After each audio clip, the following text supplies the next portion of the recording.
Sir 27 लोक waiting आहे. हो हे काय केलंय. Start streaming started.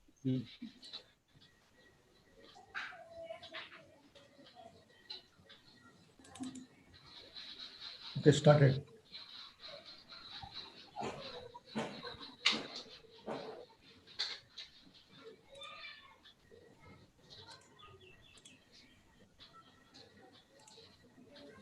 Yes, sir.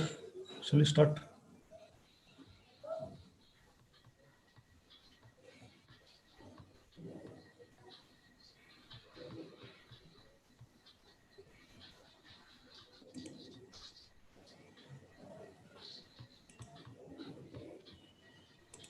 Sir 27 लोक वेटिंग आहे. झालं स्टार्ट झालं. Oh, चालू झालेलं आहे. So we'll start now. Yes. Just a minute.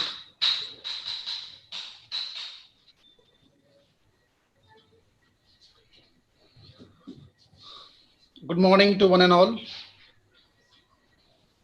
On behalf of Mechanical Engineering Department, Dr. Vithalrao Vikhe Patil College of Engineering and the Institution of Engineers, Ahmednagar Local Center, I welcome all the participants and speakers for second day of 1 week online faculty development program on product design and novelty. In today's session, we have Mr. Chandrasekhar Bapat and Swapnil Kamlakar as speakers. I am thankful to Mr. Chandrasekhar Bapat and Mr. Swapnil Kamlakar for accepting our invitation and sharing their vast experience to our participants, faculties, and students. With this, I will conclude and hand over the screen to Mr. Prashant Narode. Good morning to you all. So today we'll start with our first session of Mr. Chandrasekhar Bapat. His introduction will be given by Professor Shir Shah. So I'll hand my screen towards Professor Shir Shah. Please, madam. Good morning, one and all. Good morning, Bapat sir. A hearty welcome from Dr. Vithalrao Vikhe Patil College of Engineering and Department of Mechanical Engineering. It's really a moment of proud privilege for us to welcome such a wonderful and knowledgeable personality as a sessions expert. To start with, sir is currently working with John Deere Technology Center, India as Chief Manager. Less than 11 plus years John Deere at handling multiple responsibilities. And to start with his career, we would like to go in retrospect. Sir has done his B Mechanical from production from Walton Institute of Technology. Sir completed his MTech in Design Engineering from IIT Mumbai. After that, with 17 years of professional experience in product design, analysis, engineering management, project and program management. To start his career, Sir started with Indian Register of Shipping as junior engineer and progressed as team leader of engineering product simulation. For near about 6 years, Sir worked there. Then after that, he currently joined the John Deere as technology chief manager, where he is handling multiple responsibilities like product engineer, engineering manager, and product and program manager. To handle a portfolio of advanced engineering projects, new product developments, technology delivery projects, proof of concepts, and similar innovative portfolio from Asia Technology Innovation Center. Not only this, Sir has lead cross from marketing, design, manufacturing, supply chain, product testing, and quality. What a wonderful and variable experience. This is really, we are very much thankful to have such a versatile personality who has worked on so many different fields. Then, not to add to the feathers, Sir is a proud of 2 invention disclosures, 4 innovation good coins, and outstanding performance awards throughout his career. Congratulations, Sir, on this wonderful achievement. Sir has not only been active with this, but he's actively leading multiple corporate social responsibilities also. He is contributing to projects to orphanage children, educations, environmental initiatives, and also, not to least, the women empowerment. And also working to the ground level. He's also working with the farmer upliftment programs. So not with this technically updated and the socially aware, wonderful session expert, welcome, a hearty welcome to you, sir. Now I hand over this platform to you, sir. Yeah, good morning. Am I audible? Yes, yes. Yes, sir. Yes, sir. Yes, sir. Yeah, good morning. Good morning to all dignitaries, professors, and especially the students, those who have joined through YouTube Live. And thanks for inviting me for this session.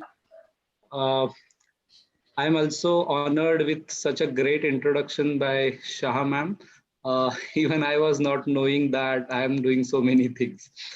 Uh, that's on a lighter note, but seriously, on a serious note, I am feeling quite honored to be here with you, taking a session on engineering product design case studies. So let me share my screen with you all with a presentation topic today.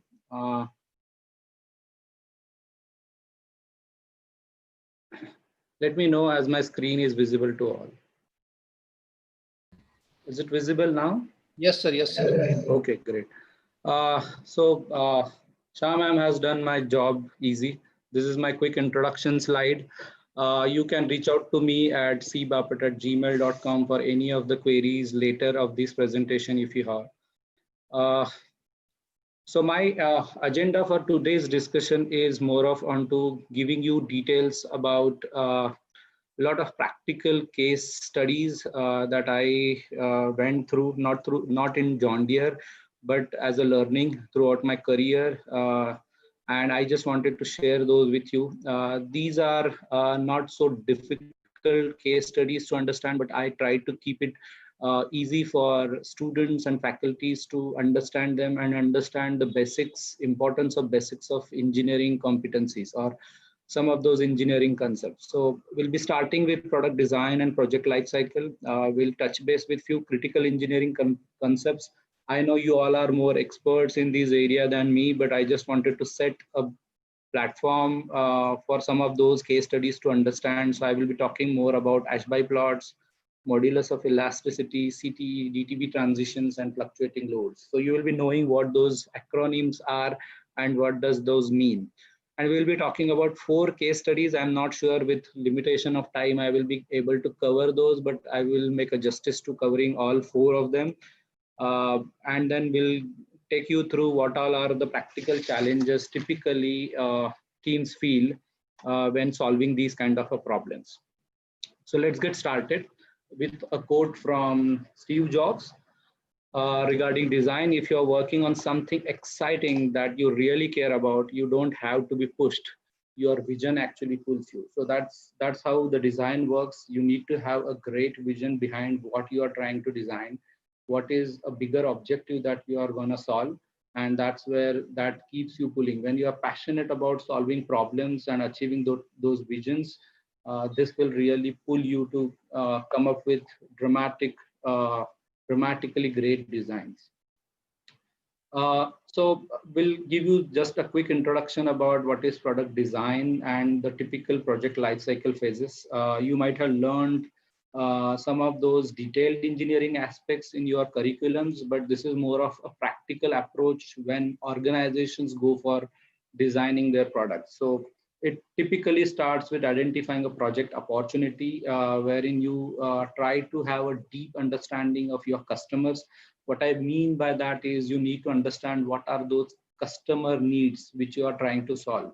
And you need to completely understand the processes, the activities that they follow while using your products. So that deep understanding comes up through surveys, you actually visiting them, undergoing some of those activities on your own. So develop that customer insights and understand what is a market, what is your current competitor is offering, what you really are trying to address the gap which is there in the market, as well as in your portfolio. You have a bunch of products with you, but you are trying to address a segment wherein you still have not introduced a product.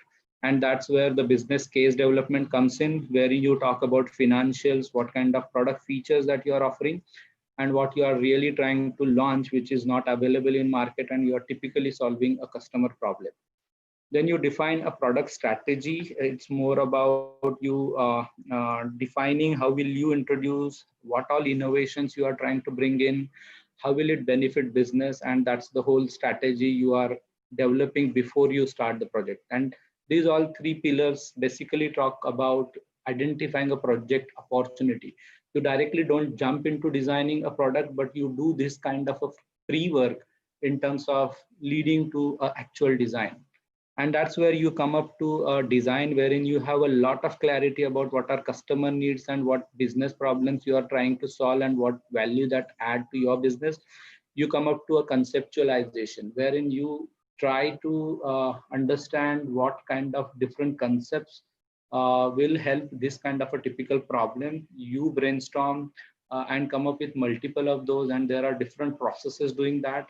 There are systematic processes available in industries which are followed for conceptualizations, like ideation sessions, design thinking.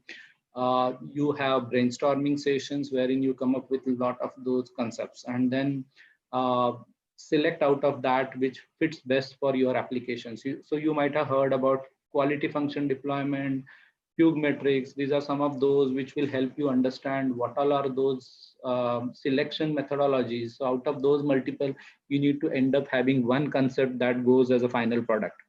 And that's where you are then going into a detailed engineering. You detail it out, your concept. This is on a high level to start with as a concept. And then you go into details of defining materials, cost, actual sizes, 3D modelings, physical drawing preparations, and the development with your suppliers. That's where the third phase starts, is like you have developed those products using suppliers as a prototyping. So it goes with multiple phases of prototypes. It's not that you have one prototype tested and you launch the product, but the product matures over time with different kinds of prototypes coming up with. It's like you start with a prototype just intended for testing the functionality and performance of that product.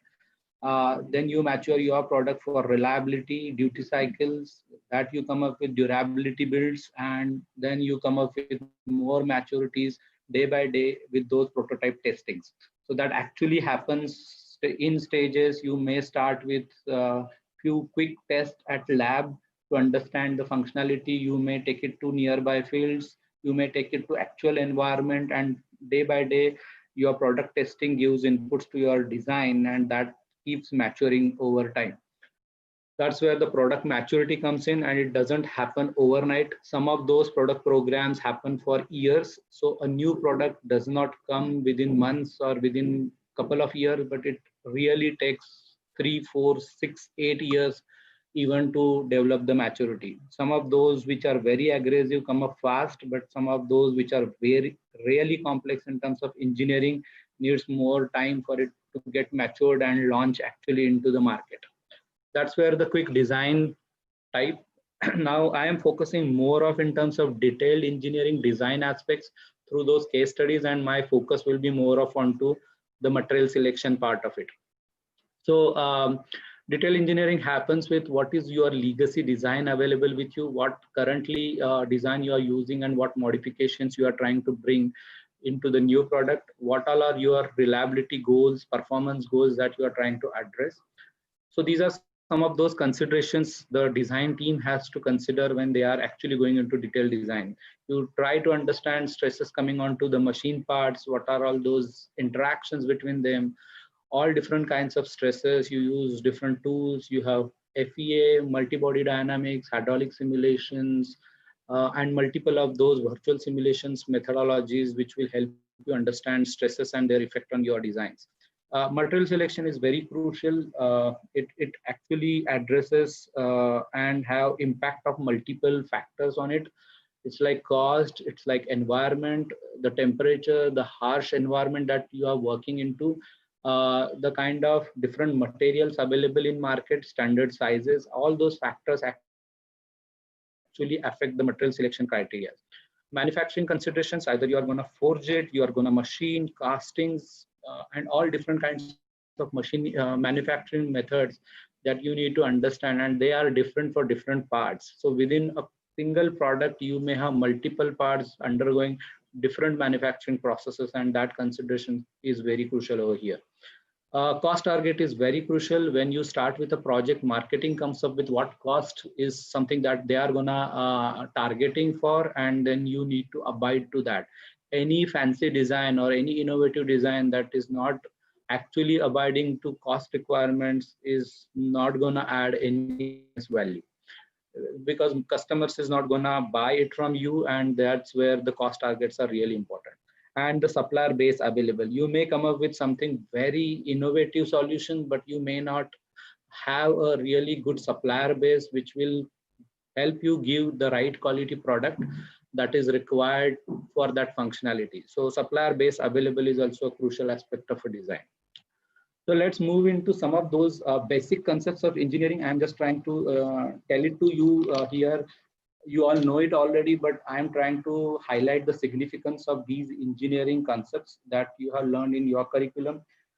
Before going into modulus of elasticity, let's talk about what is isotropic and homogeneous. You all know isotropic is something that has same material properties irrespective of the direction of loading as well as the type of load. For an example, steel, or take an example of wood, which may not be isotropic or having same properties in all directions. Certain materials like bone, certain composites are very anisotropic and show variations in properties based on direction and types of load.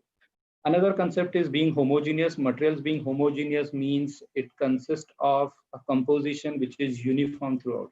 Again, the same example comes up over here is a steel. It consists of ferrous and carbon, and the composition is uniform throughout. What does that mean is whenever you are disintegrating any kind of a material into smaller pieces, you end up having same material. Take an example of wood. If you disintegrate, the particles may not have similar properties as that of an original wood. That's where it is a non-homogeneous material.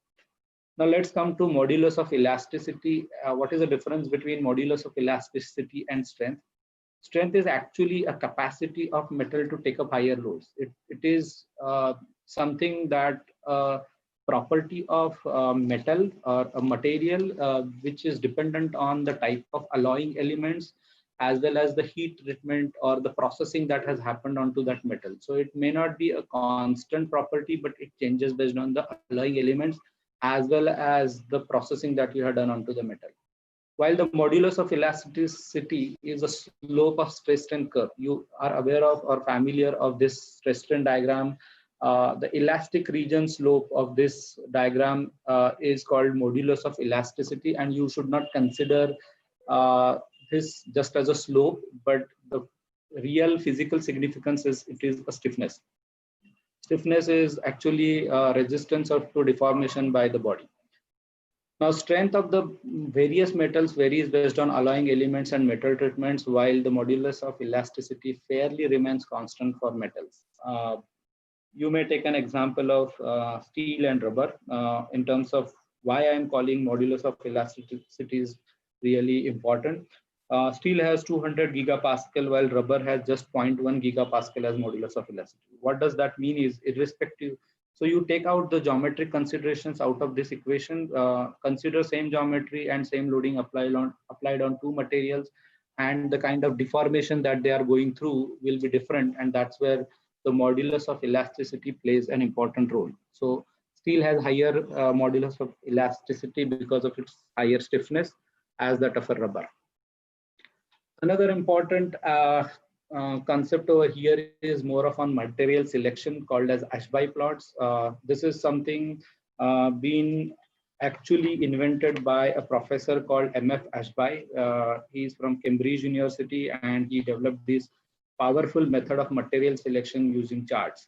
So as you can see that this is a representation of all materials, all engineering materials having Young's modulus on y-axis versus density, and it's not just limited to that, it has multiple other combinations also, and this gives you a lot of information on how to select materials properly. Let me tell you. So this is an area, if you can see, is more of a polymer foam or a polymer selection. So actually classifies into zones. So this is a polymer zone. These are typically all metal zones, and these all are ceramics. So if you see the significance of this, you can have a representation of density. So if you see ceramics as well as the metals have almost similar density, but the young modulus or the stiffness of both of these are different. Ceramics are quite stiffer than the metal, and this actually helps you understand having same ratios of these combinations, you can select materials differently. Like another example of HY plots is strength versus density. This is plotted density versus the yield strength, and you have different materials plotted for these criteria. Now, how they are helping you is like you have different design considerations. You want to have low weight and higher strength. That comes as a strength to weight ratio. So when you want to have higher strength but low weight, then you can go into that and consider some of those materials which have higher strength but still considerably or relatively lesser weight. And that's where these plots also come up with these lines. So these typical lines onto these plots are for specific strength to weight ratios. And then you just keep moving on to those lines and understand that over this line, every material coming in has same strength to weight ratio. And then you can select accordingly what material you are requiring for your application. Okay. So let's get into the actual case studies. I would like to highlight that I'm going to show you 4 case studies. Before I actually go into the actual case study, I just would like to show you one video. That video is more about how the hip replacements are done. So this is a WebMD video. Is my screen visible to all of you? I'm not sure whether video will run properly, but Yes, let me check. Yeah, so I will just set you a context before I go into that. Sometimes people met with an accident. They may go under a lot of trauma, and the accident causes failure of those joints. So typically when you are seeing this kind of a human body bone structure, this is something called as a pelvis, and this bone is called as a femur bone. Is my cursor visible? yes, yes, it's visible, right? So Yes, this is this joint between this femur bone and your hip joint is actually a ball socket joint. You have something called a socket over here in your hip, as well as you have something called this bone called femur has a ball, and this is something like a 3-degree rotation free joint. Let me check the video.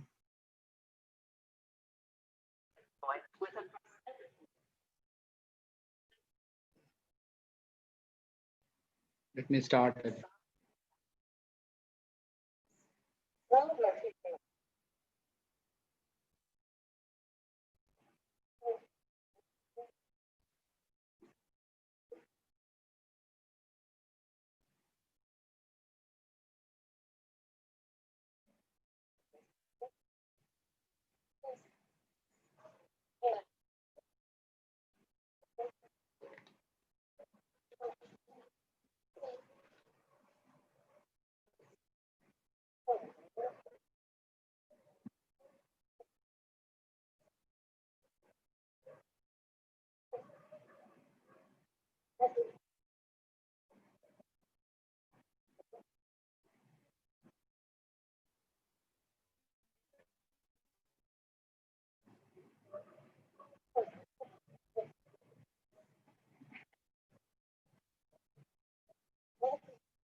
Okay, so let me go back to the presentation.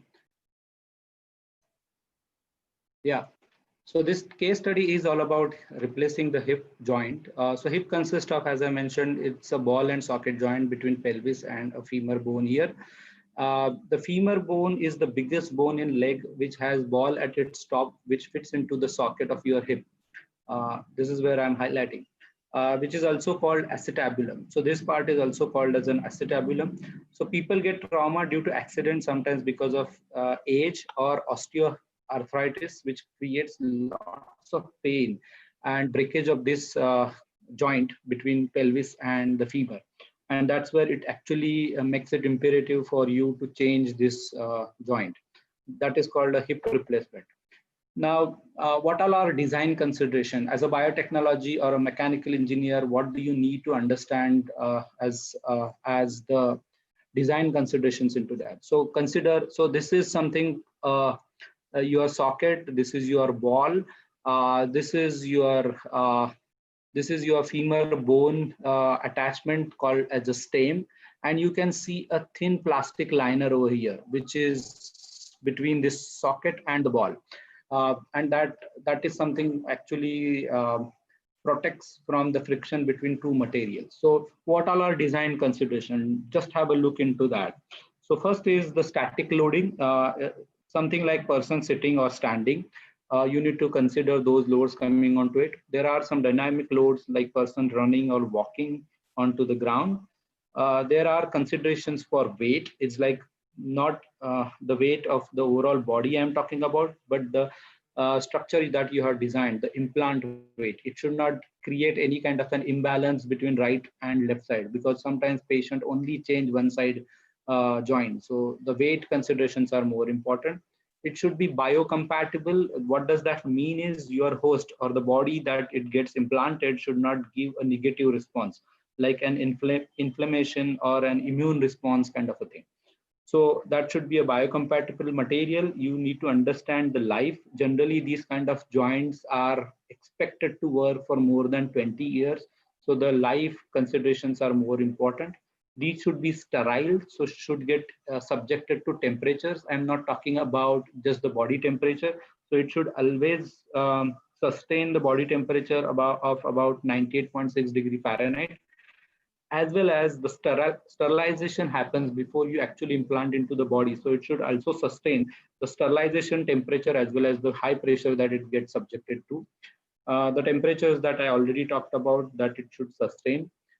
Modulus of elasticity. Why I talked about modulus of elasticity first will come over here, but I will be talking about it in detail later. But understand that modulus of elasticity is really a crucial consideration in this design.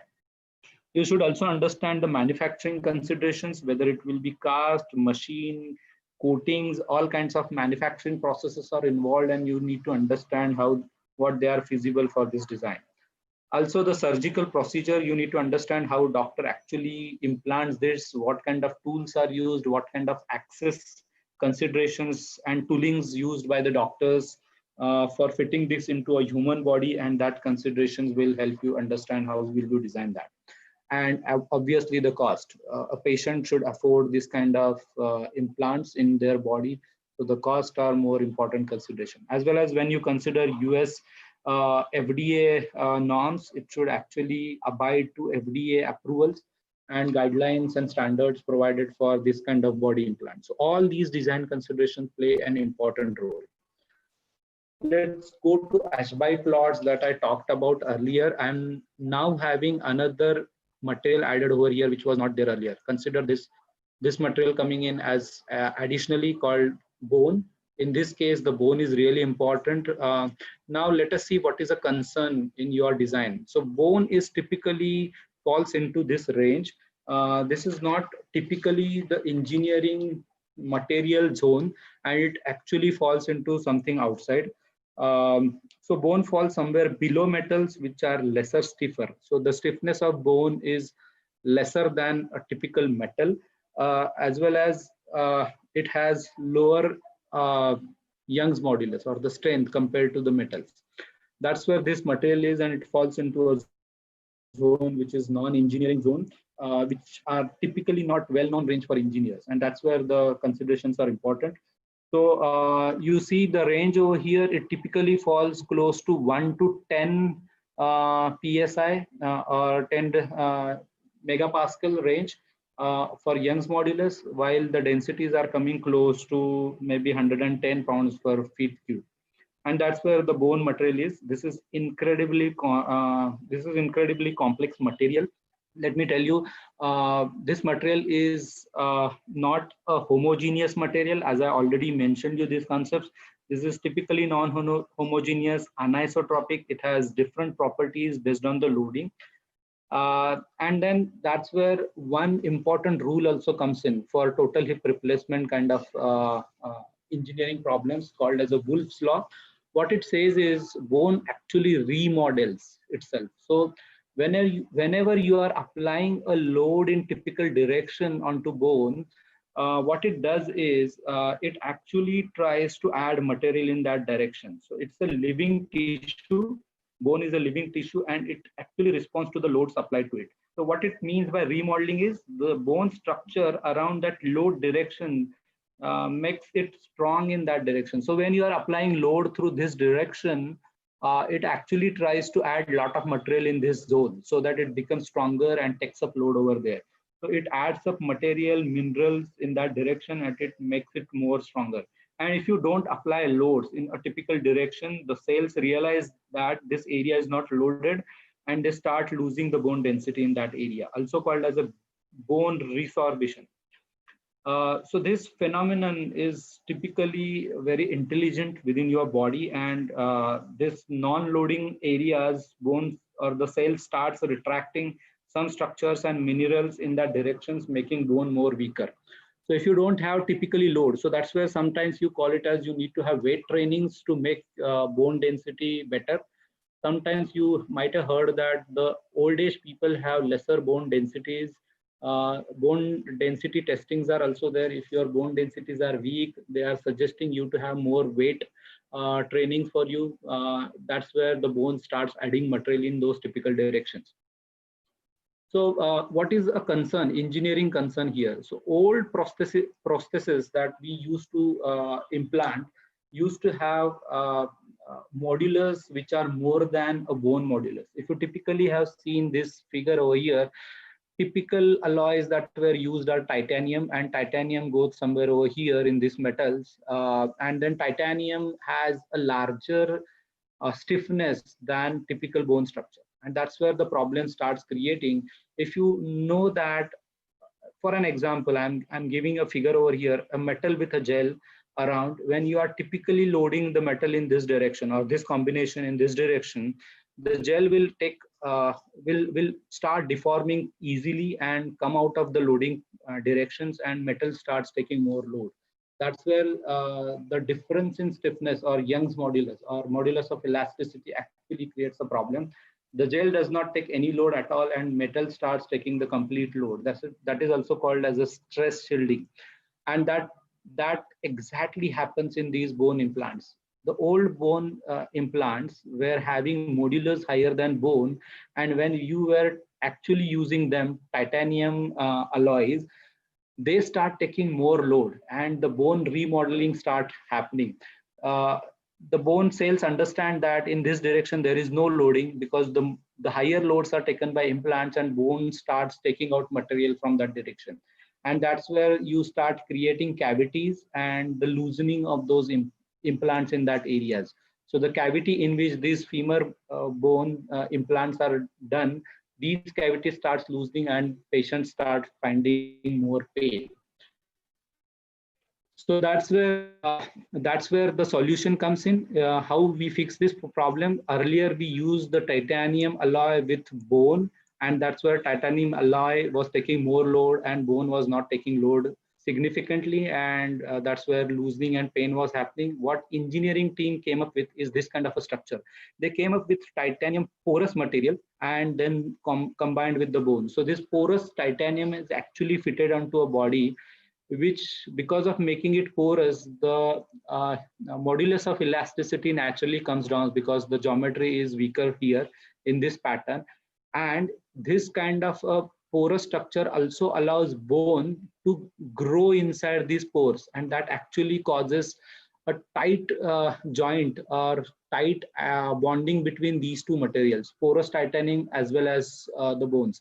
Now the porous titanium that is shown over here has been designed in such a way that these pores actually makes this structure modulus of elasticity as close as that of a bone, and then these two structures start taking load together and bone starts growing inside this porous material and causes a strong bonding of these two. And that's where this problem has been solved. Typically these kind of structures have different materials used in.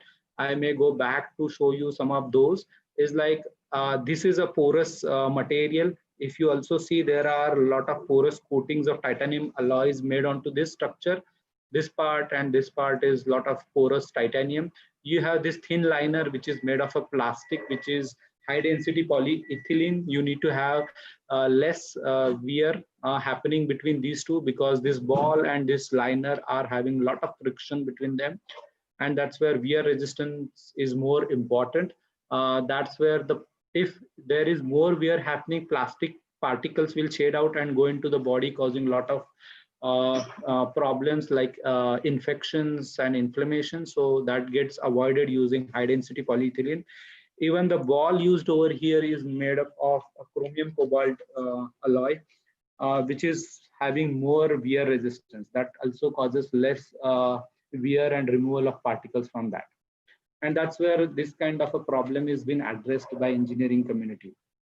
I would like to thank Zimmer Biomat and Georgia Tech University for providing these kind of insights to me, and that's where I could present it to you. Okay, let's go to another classic example of fatigue failure. This is a case study about Aloha Airlines. This is a plane which is Boeing 737, and we'll be talking about what failure it went through and how engineering design fixed this problem. So let's get into the design of fluctuating loads. How the design of fluctuating loads are generally done, especially when the loads are reversible, fluctuating. What do you generally do is you identify critical areas where you are expecting higher stresses. So identify those stress concentration areas or the critical points where the stresses could be higher, and stresses could be either of these or combination of these. Come up with a stress concentration factor. You all already aware of this. This is a north sensitivity factor, and this is a stress concentration factor in normal loading conditions. And this KF is nothing but a fatigue stress concentration factor. You apply it to these stresses and find out what is the maximum stress you are expecting in that zone. You also do some kind of practical approach of making these stresses or the endurance limit. So these endurance limits are more of getting multiplied with a lot of different constants based on the types of loading and environment it is being subjected to, and the original material endurance limit is being converted to this adjusted endurance limit. And then finally, you compare your stresses versus endurance strength and whether your design is safe or not. That's where the design is being checked when it is typically subjected to fatigue loadings. So let's go back to the classical problems. What was an issue? As you can see that this is a Boeing 737 plane. And when the plane was actually flying, this top quartile or this top quarter of this plane got ripped off during the flight itself. And it is fortunate that the pilot could make an emergency landing, but you can see that this top quartile part is completely destroyed. And what was the reason is the problem that we are trying to understand over here. So just to give you operational aspects of this before we go to what really happened. This is Aloha Airlines flight 243 or Boeing 737 was carrying 89 passengers and it was making a lot of jumps between different Hawaiian islands. So it was jumping from one island to another island kind of a shuttle, and it underwent explosive decomposition for that fuselage.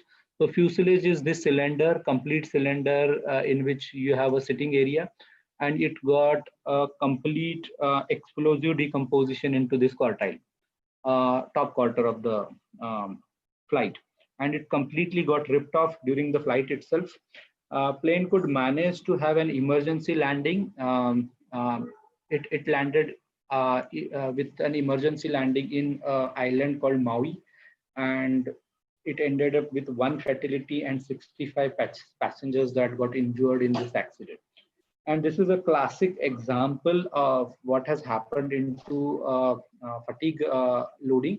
So this flight typically was having 90,000 flight cycles. What I mean by flight cycle over here is the takeoff from one island, then flight, and then takeoff onto another island. That makes it one flight cycle, and it has till this point of time made 90,000 flight cycles, which was second highest into the industry. And it actually went into hopping between islands. So it went to a fatigue kind of a scenario. So understand what typically happens when a flight goes into takeoff. When you are at ground, it is at a high pressure, you are at sea level. And when you take off, it gets subjected to low pressure outside. And again, when you land, you come into a high pressure zone that actually creates lots of hoop stresses into the structure. So this gets into a lot of fluctuating loads, hoop stresses getting subjected. Into an investigation, it was also identified that there was no weather issue at all, as well as there was no pilot pressure. There was no mistake from pilot side that actually caused this kind of an accident. So what really went wrong is this. So the investigators went into more details about it.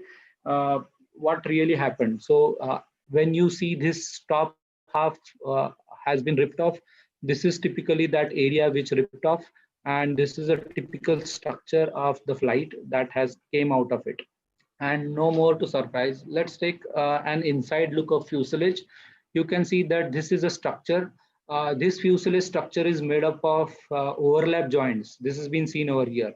One metal sheet over another metal sheet joined using rivets. And there is an epoxy material filled inside onto this for having a better bonding between these two metals. This is a fuselage, and this kind of a joint is been observed. So this has a rivet, and these are the epoxy cold bonded lap joints. These are called cold cured epoxy bonded joints, and this actually helps not transferring the complete load to rivet, but some of those loads also get transferred to this kind of a joint.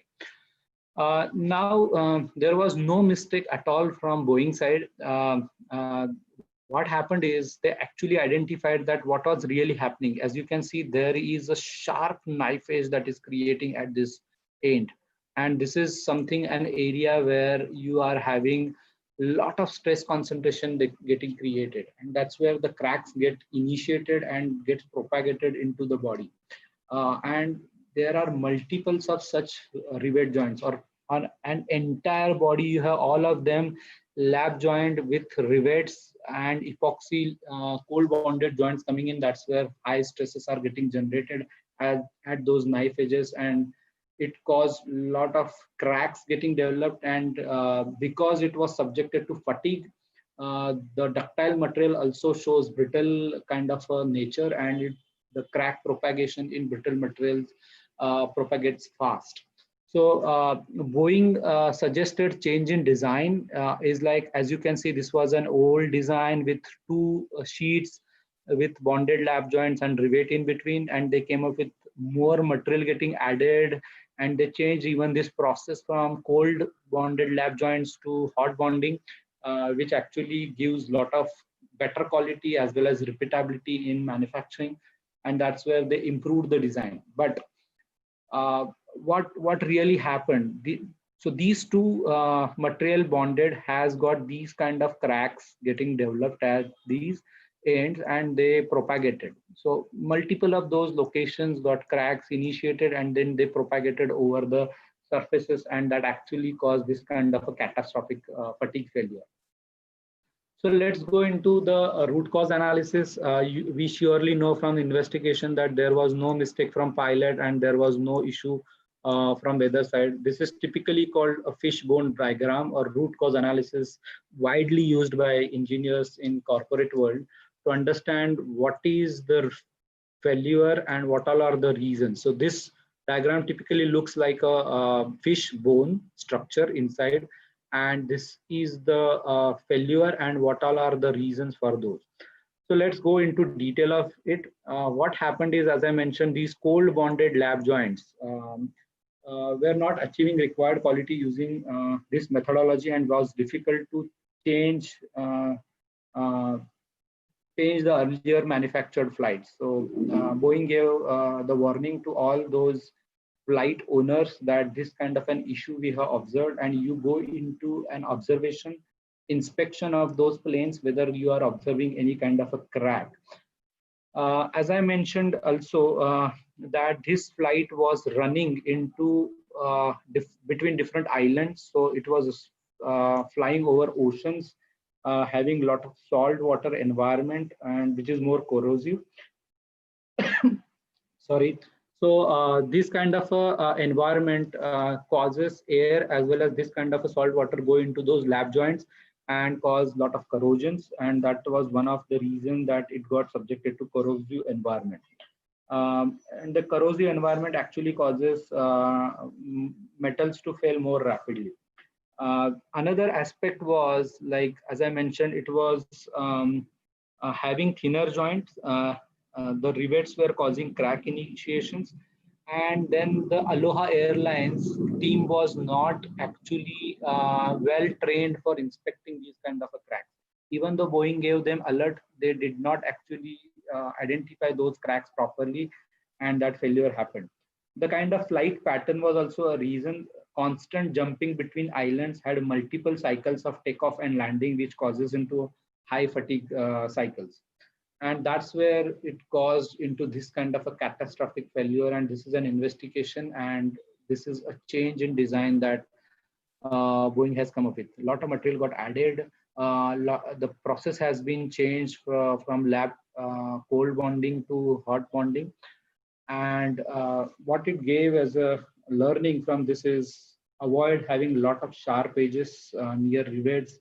You have this high cycle fatigue problem over here. You have a lot of cracks getting developed and propagated fast, which caused catastrophic failure. A ductile material also behaved as a fatigue material, and failure happened even below the yield strength.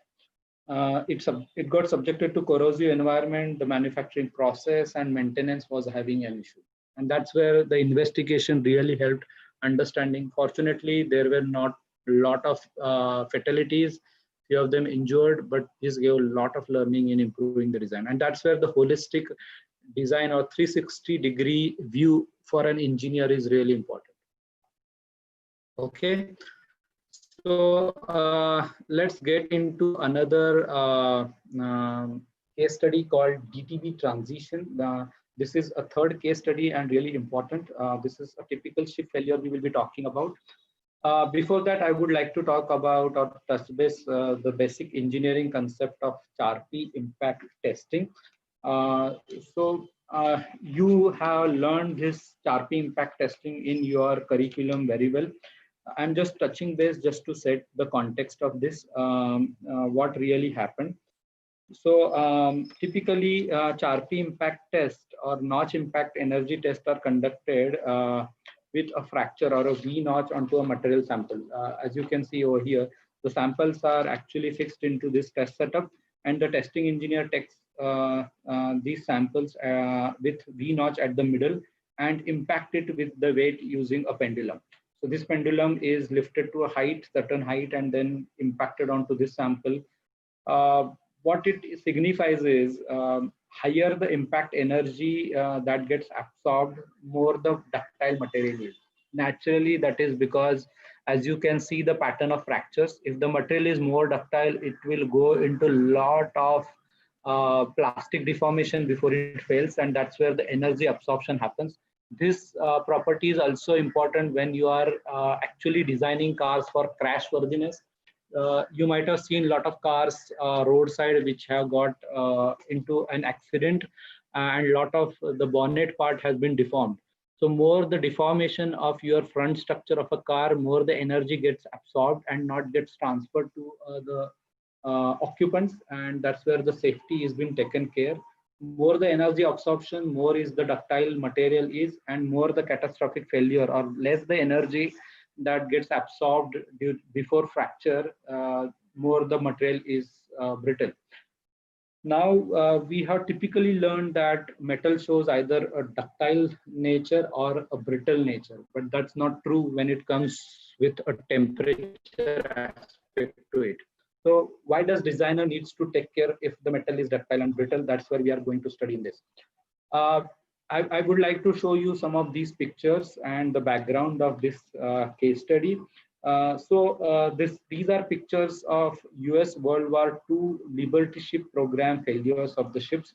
You can see that there are catastrophic failures happened with V crack getting propagated over the entire hull, and it has got cracked into 2 pieces literally, and that's a catastrophic failure despite the material of that hull was ductile. Now, why this happened? Now, these tankers or the cargo ships were designed by United States during World War II for carrying a lot of supplies to their front warriors, as well as their friend nations like United Kingdoms and all, to supply a lot of war materials. And then these ships were lying into these Atlantic and Pacific Oceans after the war for years. And that's where it actually caused an issue. And what that issue is, that is something we are going to understand. Now, let us understand this graph. This is called DTB, that is mean DTB is ductile to brittle transition temperature. You can see on y-axis there is an energy absorbed on impact that we saw into the Charpe impact test versus the temperature. Now, more the energy got absorbed by a material, it shows lot of ductile nature, and lesser the energy get absorbed, it shows lot of brittle nature for the metal. But now when the temperature comes into picture, the metal shows both the behaviors. At a higher temperatures, it shows ductile nature, and as you go on reducing, it has a range of temperatures wherein it actually transitions from ductile to brittle. So that's where this is a range of temperature wherein material starts showing nature from ductile to brittle, and that's where temperature considerations are really, really important, especially the operating temperature. Now I'm talking about not just the operating temperature. Why temperature considerations are important? Because material gets subjected to different temperature during its operations. Material can undergo various temperatures because it goes through lot of processes. You know, all kinds of heat treatments that it goes, lot of fabrication processes and manufacturing processes that it gets subjected to, and that's where the different temperature comes into picture. You are actually testing those materials into elevated temperature, thermocycling test, and that's where it may get subjected to negative temperatures as well as higher temperatures. Take an example of IC engines, heat exchangers, which get subjected to higher temperatures, and then these chips which get subjected to lower temperatures, maybe cold temperatures because of oceans. It also get a lot of temperature because of its operational conditions typically, as well as repair. During repair, you call it for welding or all other repair activities or maintenance, which also cause high or low temperatures. And you are not just expected to consider temperatures only during operating conditions. It goes during from metal state to the actual part up to manufacturing and the maintenance, different temperature it gets subjected. As a holistic approach for designer, you are supposed to consider all these temperature it gets subjected, and typically this transition temperature, whether it is getting subjected to this kind of a transition, and will your material behave from ductile to brittle or vice versa. So let's go to the investigation part of it. As I mentioned, it showed a catastrophic failure, not just this ship, but the multiple subships that got into this kind of a V notch getting developed and failing it catastrophically. It was actually into a seawater for more than a year into Pacific Oceans. Initial investigation felt that this has happened because of bad weld joints, and that was not a case because multiple such other vessels or ships also went similar catastrophic failure, and that was not just because of welds. That's where engineers went into a lot of investigation. This is quite an old problem, World War II, and that's where this concept came into. Something called DTV transition that we just saw. DTV transition temperature for the steels that has been used for building these ships. Typically, the hull part of the ship was having this transition temperature above than that of a water. As I mentioned earlier, so the transition temperature for these ships were above the temperature of water, or and that were actually caused a problem. So water actually took these ships, the water temperature actually took these ships into a temperature zone which makes this steel behave in a brittle manner, and that's where whenever a small crack gets generated anywhere onto an irregularity onto these materials, that starts behaving in a brittle manner and then it starts propagating fast. Even earlier, the ships were getting built with lap joints and the rivets, as I showed earlier into the flight structure. Earlier ships were getting developed using lap joints with welds. In that case, any crack get propagated onto one plate will not get transferred to another plate. And in typical weld joints, that doesn't happen. Welds propagate through weld from one plate to another, and the entire ship has this kind of a weld propagation happening, and that's where this kind of failures has happened. And that was a learning. This is a new concept for some of you, maybe some of you might have read about it already. This is not a new concept, but as a designer, when you are considering temperatures, this ductile to brittle transition temperatures are also crucial. Some of those very cold zone areas like United States and Russia, wherein the temperatures are normally below room temperatures. That's where you come up with these problems. Now understand how you will fix this problem. How you can lower the DTB transition temperature for metals. It's not fixed for every metal. So one aspect is you start having more carbon content. As you start adding more and more carbon, as you can see into this graph, these numbers are carbon content percentages. And as you start adding carbon contents, the DTB transition temperature actually gets higher and higher. As you can see that from 0 or minus temperature to you are moving into 200 degrees Celsius. That makes it quite safer because you are not operating into these zones or below room temperature zones, and that makes it more safer. Another aspect is you can either try improving steel quality by reducing the sulfur and phosphorus contents. As you can see that as you start reducing the sulfur and phosphorus contents, you get improvement in DTB transition temperatures.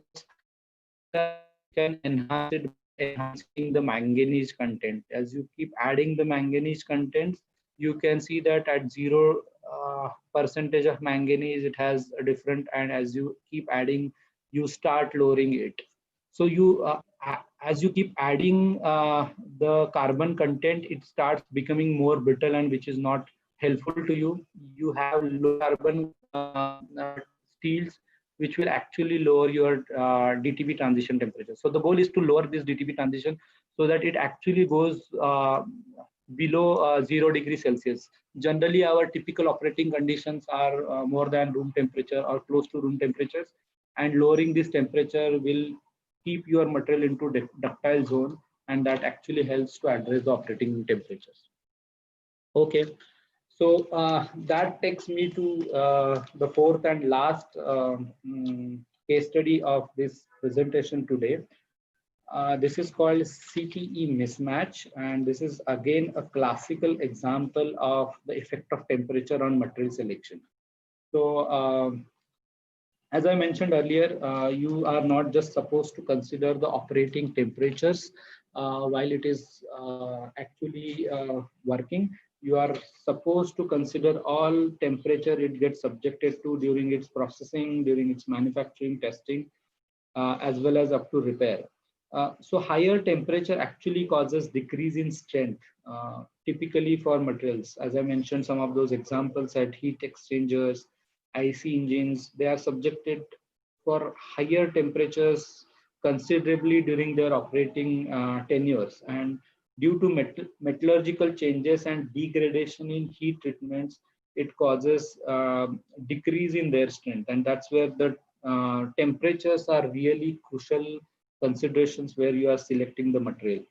So first is, so I'm talking about some of those failure modes when metals are subjected to higher temperatures.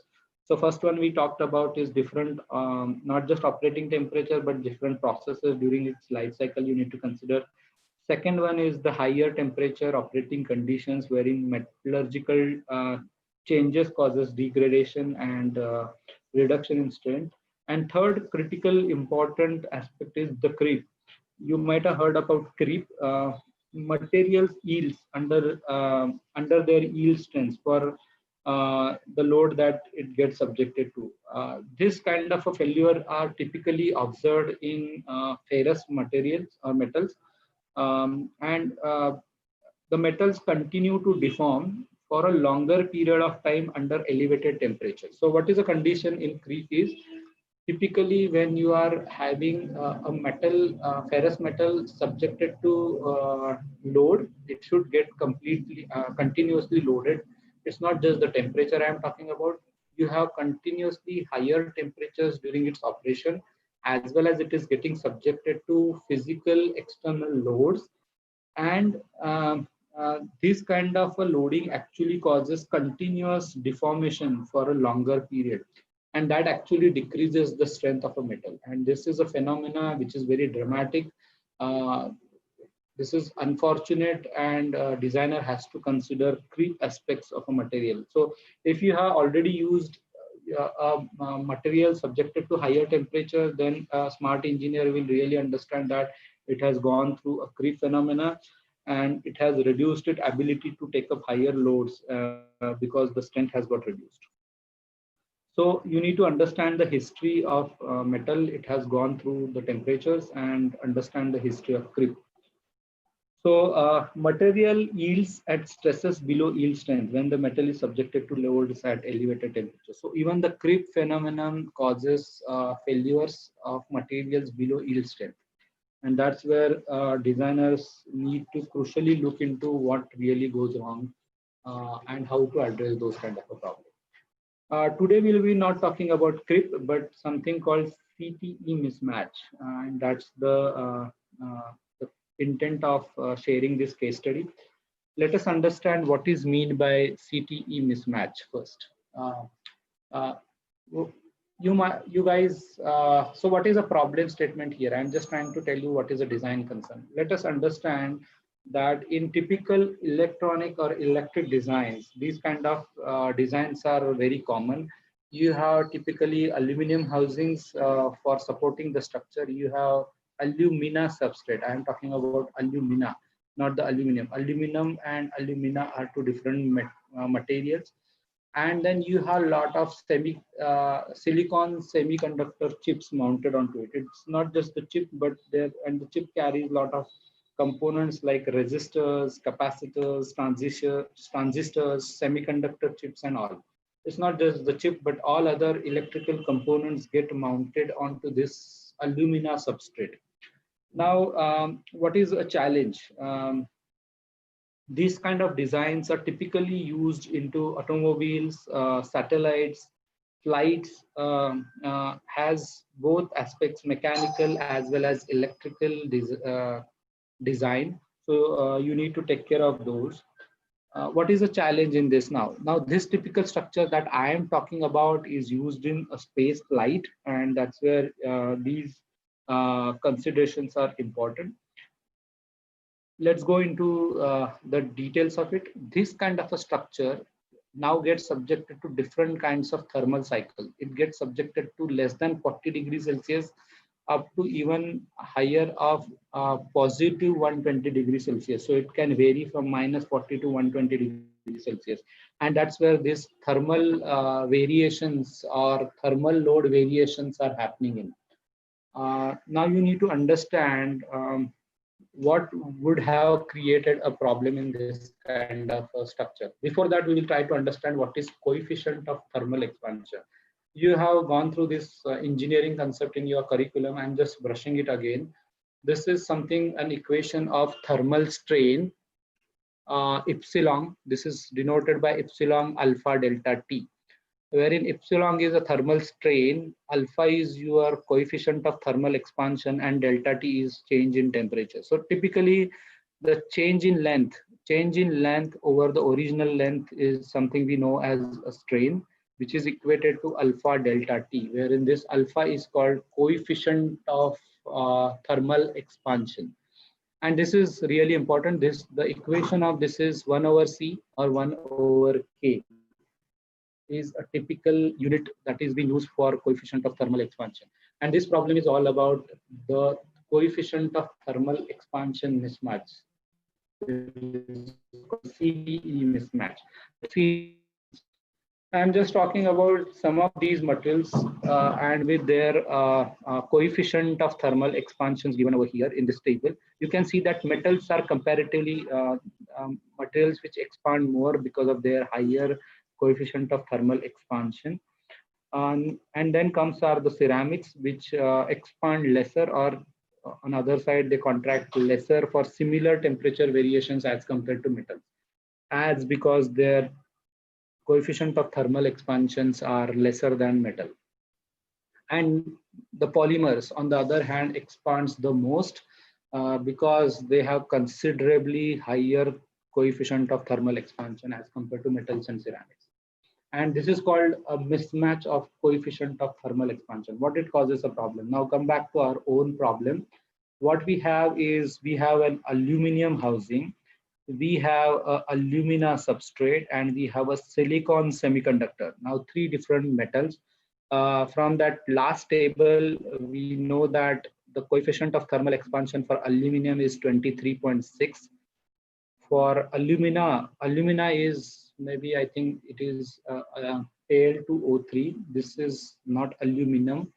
And the coefficient of thermal expansion is 7.6. You can see that it is 1/3 lesser than the aluminum housing.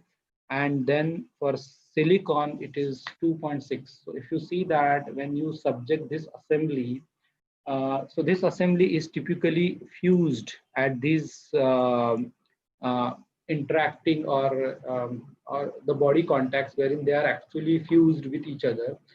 And as you can see that silicon has a coefficient of thermal expansion 1/3 of alumina, and alumina has a coefficient of expansion 1/3 of aluminum. And then this assembly is getting subjected to variation of temperatures from -40 degree to 120 degrees Celsius. And what happens now? So this is very difficult to solve this problem through mathematical calculation. That's where we take help of ANSYS modeling. So what designers did is they simplified this model and considered only these two bodies, aluminum housing with alumina substrate. So this alumina substrate and aluminum is being modeled using ANSYS. You can see the meshed model shown in workbench environment. And this is something been modeled in ANSYS to solve this thermal heating problem or thermal variation problem, not typically heating only, but the thermal variation problem. Now let us see what they have done. They applied the thermal variation loads onto this assembly, and they tried to understand what it shows as a deformation. Sorry for those values, they are not typically completely visible, but as expected, the coefficient of expansion of the aluminum is higher than this alumina substrate. This typically has deformed out more as compared to this structure. This is fused with each other with no intermediate material. And this plot shows actually inverted form of this substrate. So this substrate over here is inverted, and this is a deformation plot shown over here. Now, as you can see, typically this is something free onto the edges and has expanded more. And you can see that there are challenges observed over here. When you go into a stress plot, this gives you a clear picture about it. The stresses surrounding into the aluminum housing are almost negligible. While when you go into this fused zone, you have very high stresses coming into typically. What has happened is this alumina has an ultimate strength of 36 KSI, and when you see the stresses actually observed, which are equivalent or 1 meso stresses, they are typically 80 KSI, and that's the problem. You have stresses higher than your ultimate strength, and that causes the failure at these joints.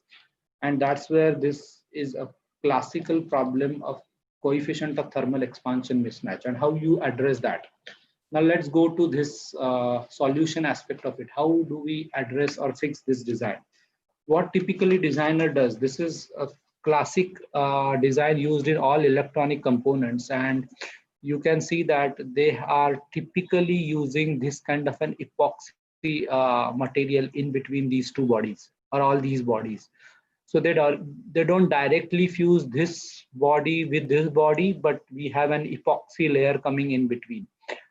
Same is when you are having silicon semiconductor and this alumina, you have an epoxy coming in between both of these. And why we are using that? Again, going back to basics, as I mentioned you that epoxy modulus or the modulus of elasticity for epoxy is just 4.8 gigapascal as compared to aluminum, alumina and silicon. They are quite higher. They all are quite stiffer materials, and this is quite non-stiff material as compared to all these three. And when you are actually placing this kind of a material between these bodies, when this kind of a low coefficient of thermal expansion as well as something having higher or lesser modulus of elasticity, this actually expands more because it is not stiffer. As I mentioned, the physical significance of modulus of elasticity is the stiffness. Lesser the stiffness, lesser the expansion and contraction, higher the modulus of elasticity, higher the deflection. So this epoxy is quite flexible, and when it gets subjected to temperatures, higher temperature, it expands easily. And when it gets subjected to lower temperature, it actually contracts more easily, and allowing these materials not getting subjected to these kind of thermal stresses. And that's where you are completely taking care of these kind of temperature issues. So instead of fusing them directly, you are bringing another material which is having lesser modulus of elasticity, and coefficient of thermal mismatch issue is being addressed. That is where the fourth case study was, and that's where I have for you for today's presentation. I could cover, fortunately, within time, all four cases, and we learned about how it helps in terms of having, for a design engineer, considerations in terms of first we saw how different materials are used in a hip replacement joint, wherein we talked about different materials used as per design considerations, how modulus of elasticity played a role. Second case study, we talked about more of a fluctuating loads, the stress concentrations that were happening, and how those manufacturing process law of lab joints actually helped us in addressing those issues. Third case, wherein we talked about ductile to brittle transition. So any metal does not completely behave as a ductile or as a brittle when temperatures come into picture. And the last case study, we learned a lot about how coefficient of thermal expansion and modulus of elasticity plays a role together in typical electronic designs, which are quite normal now. Because a lot of electrifications coming into your vehicles, you have a lot of controllers, a lot of electronic sensors, IoT structures coming into picture, and they are mounted onto your mechanical bodies. the fitments and packaging of those are really crucial. So as a mechanical engineer, you just don't restrict yourself knowing only mechanical aspects of it, but understand with a lot of electronics coming into picture what those aspects are. And that's all I have for today. Anybody wants to contact to me later can contact me with this email ID, and maybe we can open up for a Q&A session. Actually, sir, we have few questions. Hello, Chandrasekhar sir, am I audible? Yeah, you are audible. So some participants have posted some questions and I want to forward you those questions. Sure, no problem. So the first question was from Shraddha Deshpande. The question was, elaborate on material selection for hip joint replacement. Okay, maybe I will go back to the slide again for your help. We'll go back to the slide that was typically talking about this.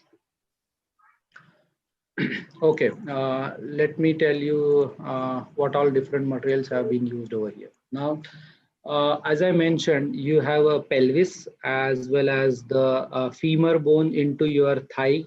Any human bone structure has this kind of a structure. And this stem that you are looking up over here, maybe I will use a pen. So this stem actually goes into your thigh leg. They create actually, a doctor creates a cavity into your femur bone, and this stem actually gets fitted in cavity. And this socket, as you can see, goes into your pelvis, in your hip bone. And you can see that this is a ball and this is a liner, which is fitted into this this or a socket. Now, there are a lot of different functional considerations that we talked about, and where that is where the material selection is very crucial. As I mentioned, there is something called as a Wolff's law, and that is typically applicable for all your bone structures. How bones behave is, whenever you are applying load onto your bone structures, the bone respond to it positively or negatively. When the load getting applied into a certain direction, as the bone is anisotropic, the properties are different in different directions. So it starts adding material in the direction of load, so that bone becomes more stronger in the direction of load, and it takes up that load. And it starts removing the material from the areas where the bone is not subjected to load. That is where this bone densities play a different role. So you have typically higher densities in a loading direction and lesser densities in the directions where bone is not getting loaded. Now that is where, if you use a typical titanium as it is into your body, then this titanium has a higher modulus of elasticity. That means the titanium alloy is more stiffer than your bone structure. And when you apply load onto it, maybe I will go back to this slide. Yeah. So when you are actually applying load, so load transfer happens through this load path. So load is actually coming in this direction. And when the implant itself is taking more load, then bone understand that there is no load happening in this area, and it starts retracting material from this area, and bone becomes more weaker, and cavity gets more and more wider.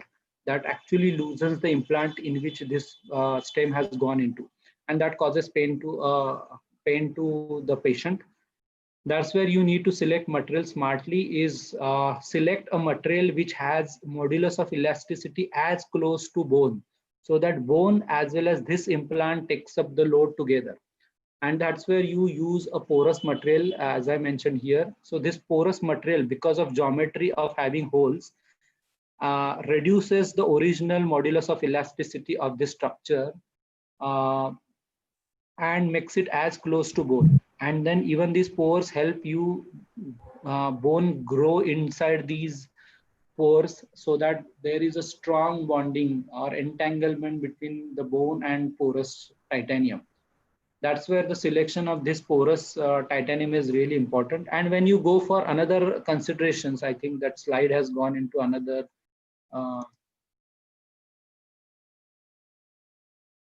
Yeah, so maybe I will go back to that slide again where it talks about all other materials.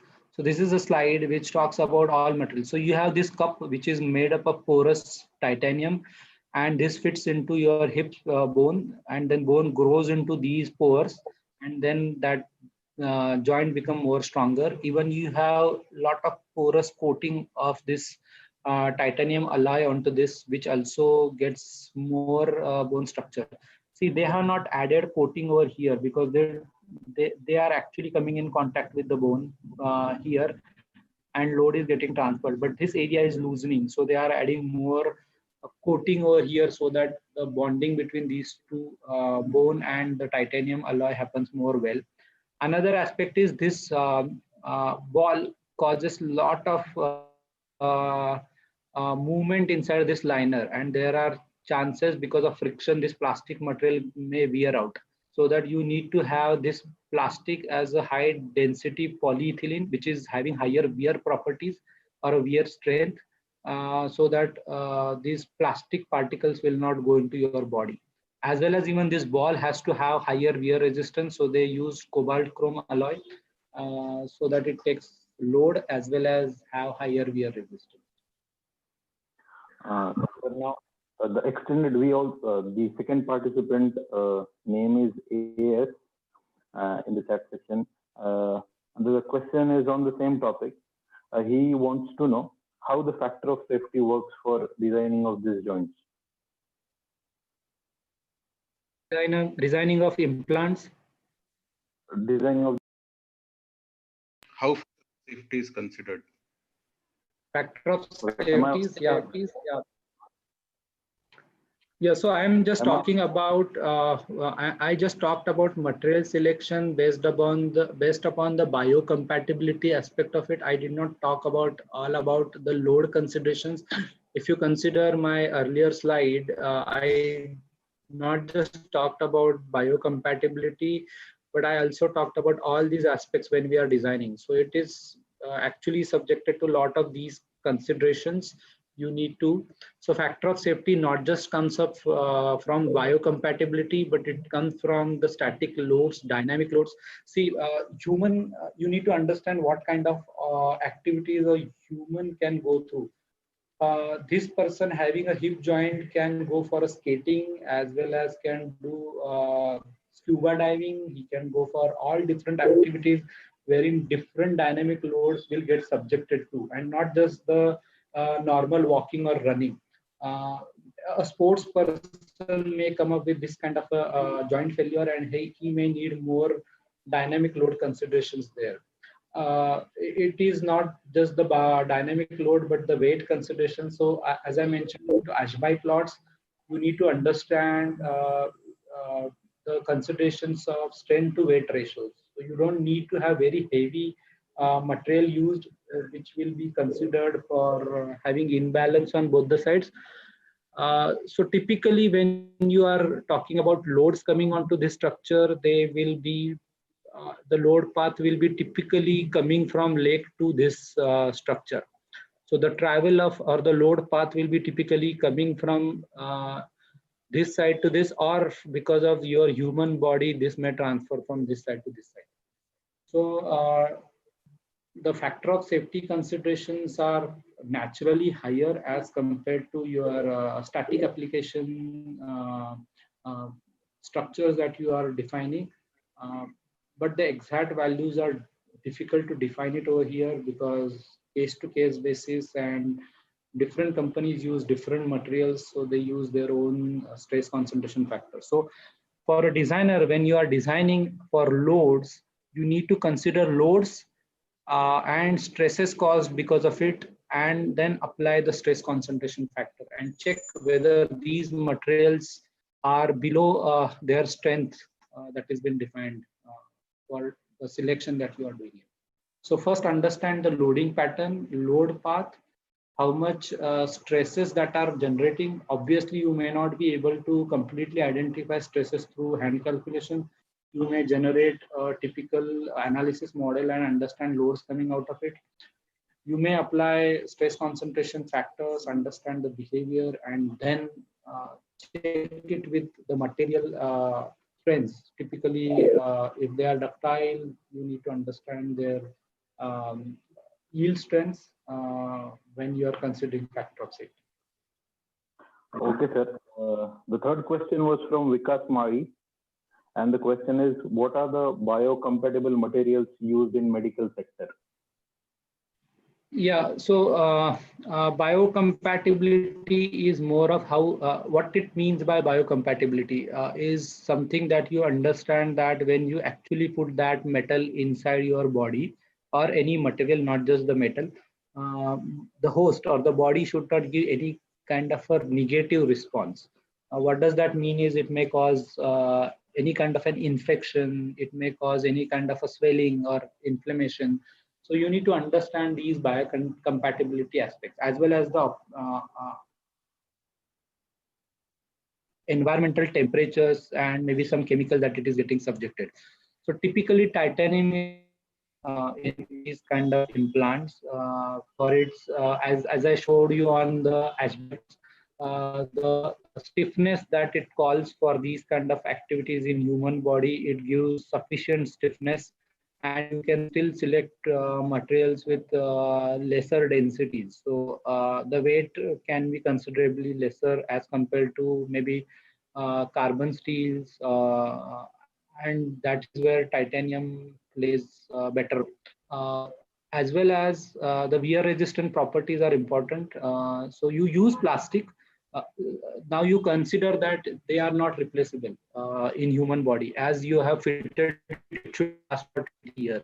So even though you have a liner, it is not been defined to replace it frequently. You replace it after 20 years of life and just use different liner, but not so frequently. So these should have a quite higher strength as well as high wear resistant properties. That's where typically high density polyethylenes, cobalt chromes, titaniums are very common. Okay, sir. Another next question again was from Shraddha Deshpande. And the question was, is there any DTB for titanium alloys? DTP. In specific application she is asking, or in general? This is the question in general. Question is in general. Okay. So it is not specific to any specific metal. So DTB transition happens for all different metals. It's not just that ferrous metals will go under these kind of DTB transitions. You have aluminum, you have ferrous metals, you have titaniums and all. They will be showing DTB transition. Now the difference will be how steep these transitions will be, like, or how smooth these transitions are. Sometimes you will see that there are sudden transitions. Maybe I can show some of those graphs in this.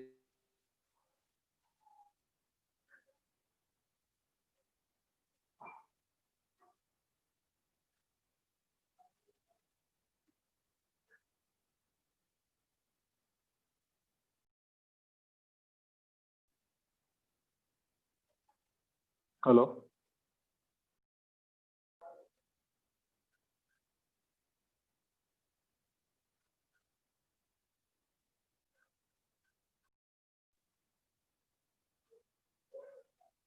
That we have seen. Yeah. Hello. Yes, sir. Yeah.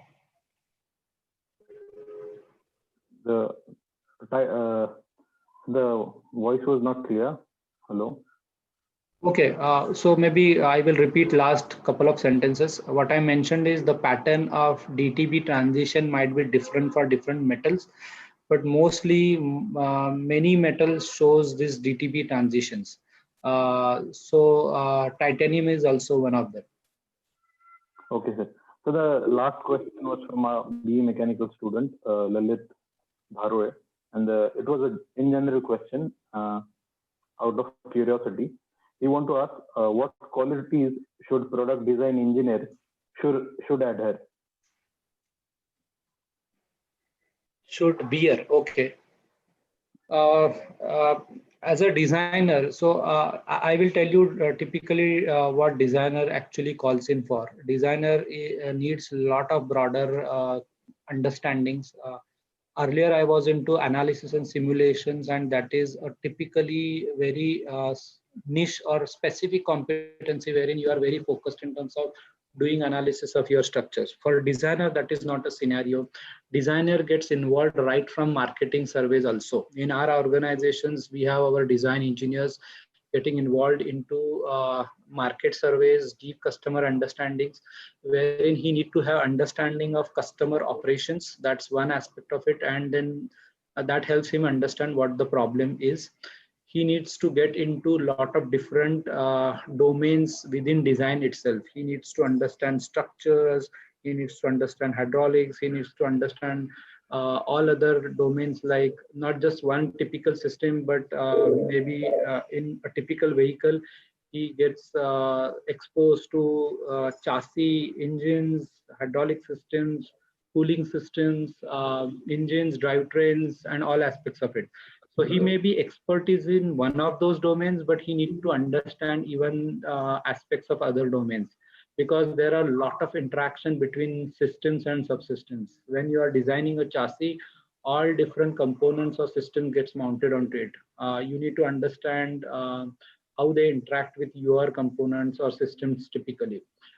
He also needs to understand about other domains of a product development. I talked about marketing aspect in terms of problem understanding. I talked about detailed design aspects and all different subsystems in your product. He also needs to understand what all are product testing requirements, what all are product testing procedures, how the products are getting tested. So where, sometimes you may not test the product directly into the actual environment, but into labs wherein they try to create environment as close as the actual environment, but may not be realistic. So you need to understand what considerations they are doing, what kind of applications and tools they are utilizing, as well as he needs to understand that what reliability means, what all our performance goals means, what all are functional qualities aspects of it. So product quality is another domain wherein he needs to understand what all are product quality aspects of it.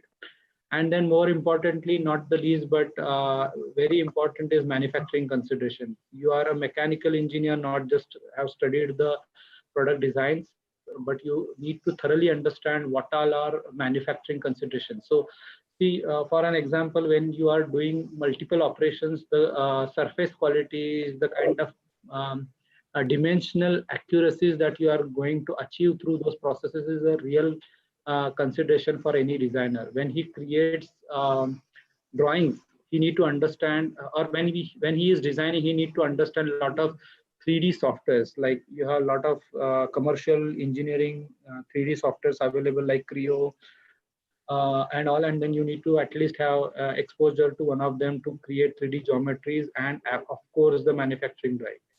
Manufacturing drawings has a lot of geometric dimensioning tolerances, as well as a lot of manufacturing considerations. So designers need to be thorough in multiple aspects, not just into uh, pure designing, but design gets matured over time. And he needs to understand that it's just not just giving a designing finishes his responsibility, but he is thoroughly involved right from marketing till delivery of the product into the market. Not just that, after delivery also he comes up with a lot of continuous improvement activities, and he needs to support product for that. Yes, thank you, sir. That was all our question answer session.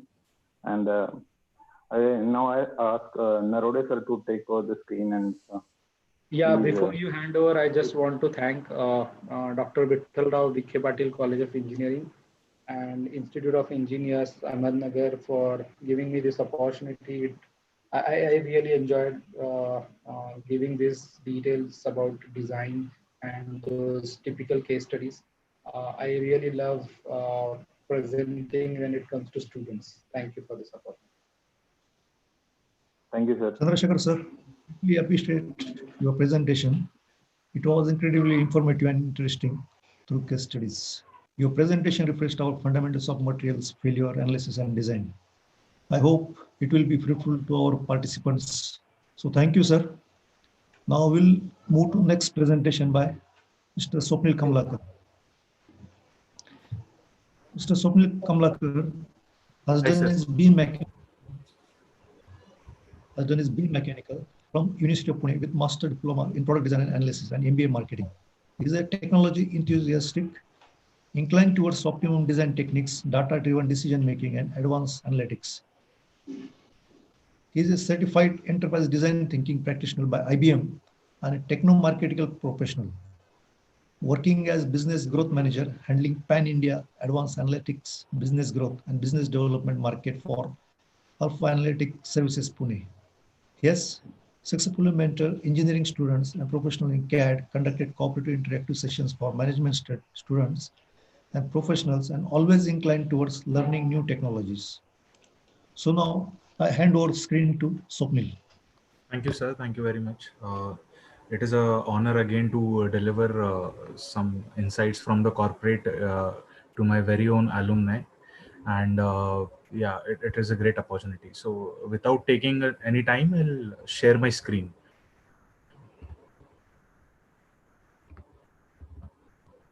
Hope the screen is visible.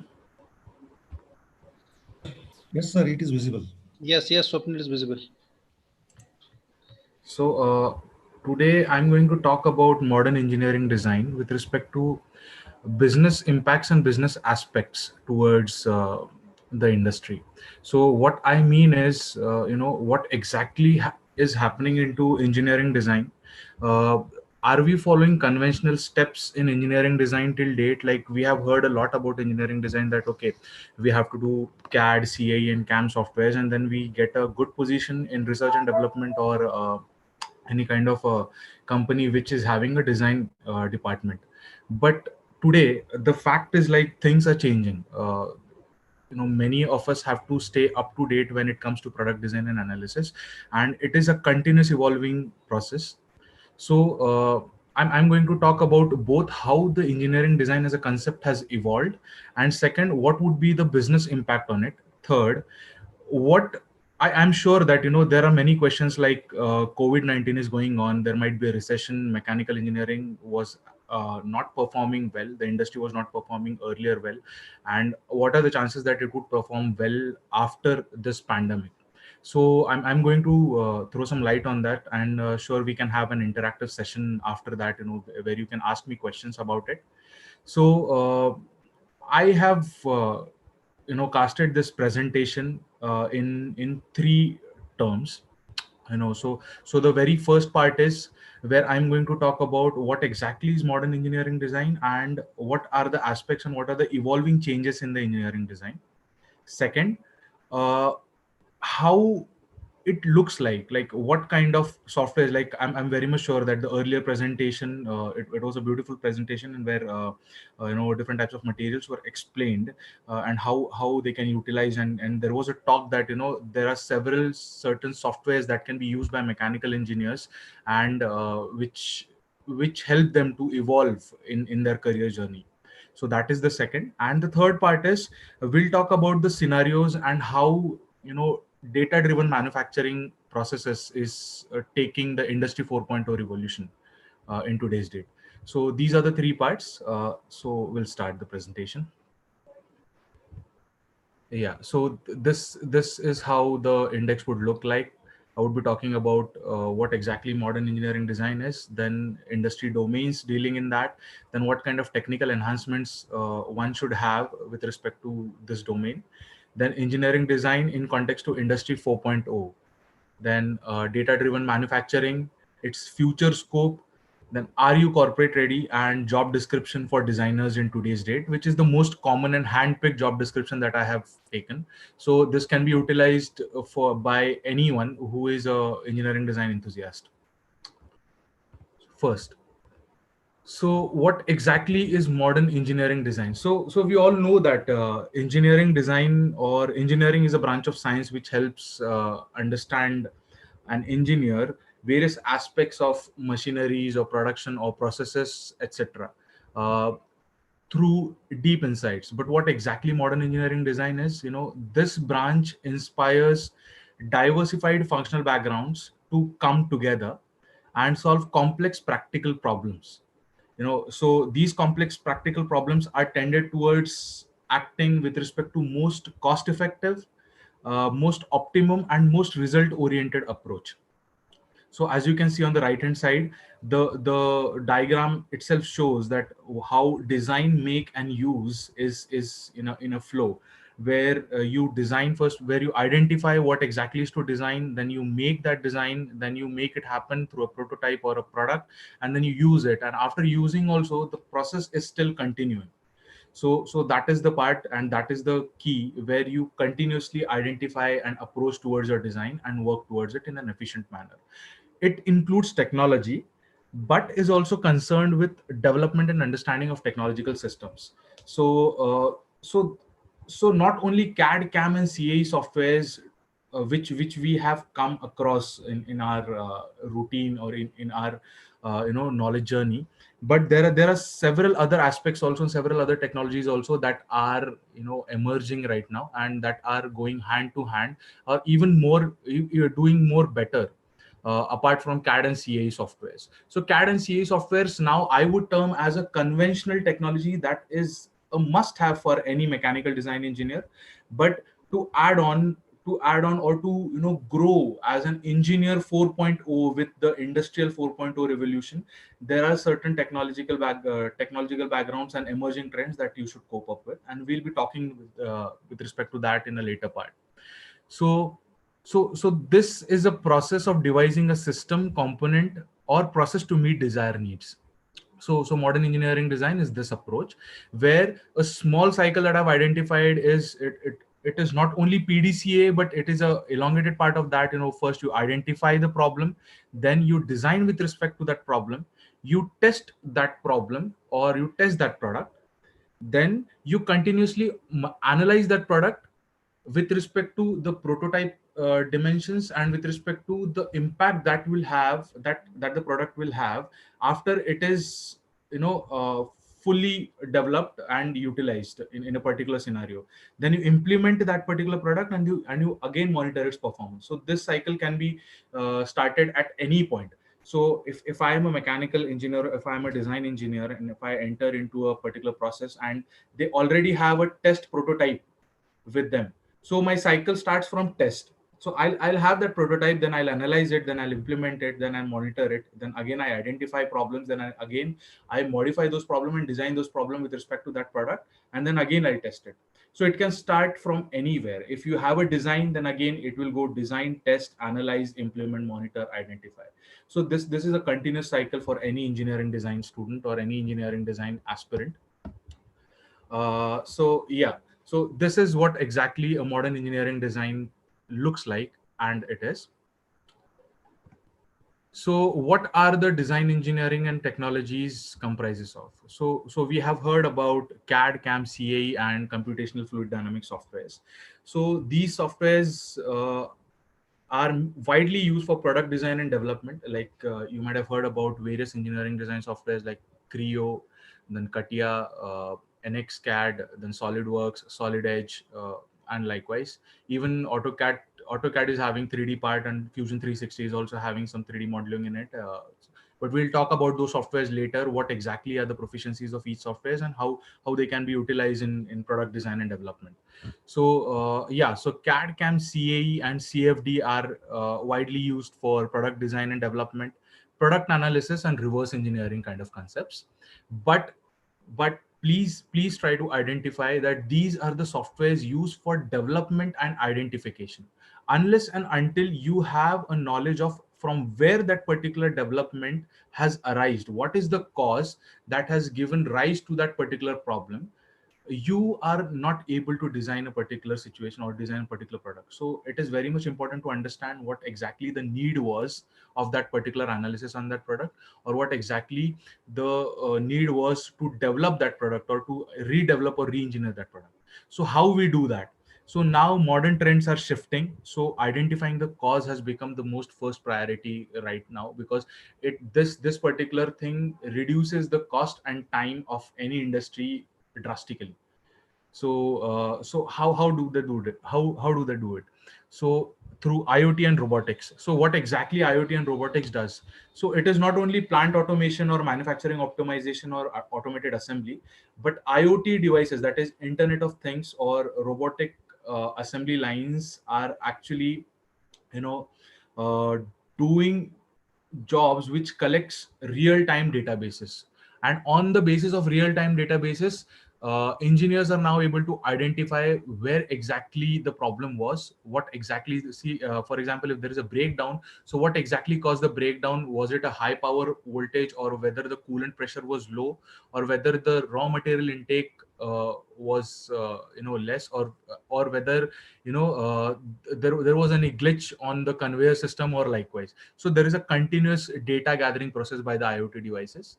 Then these IoT devices are interlinked with ERP, that is enterprise resource planning softwares. So what exactly they do is they help any engineer, specifically I'm talking about mechanical engineers right now. So they help mechanical engineers to plan their project. Second, they help them to allocate the resource. So what kind of resources? Like, there would be spares, there would be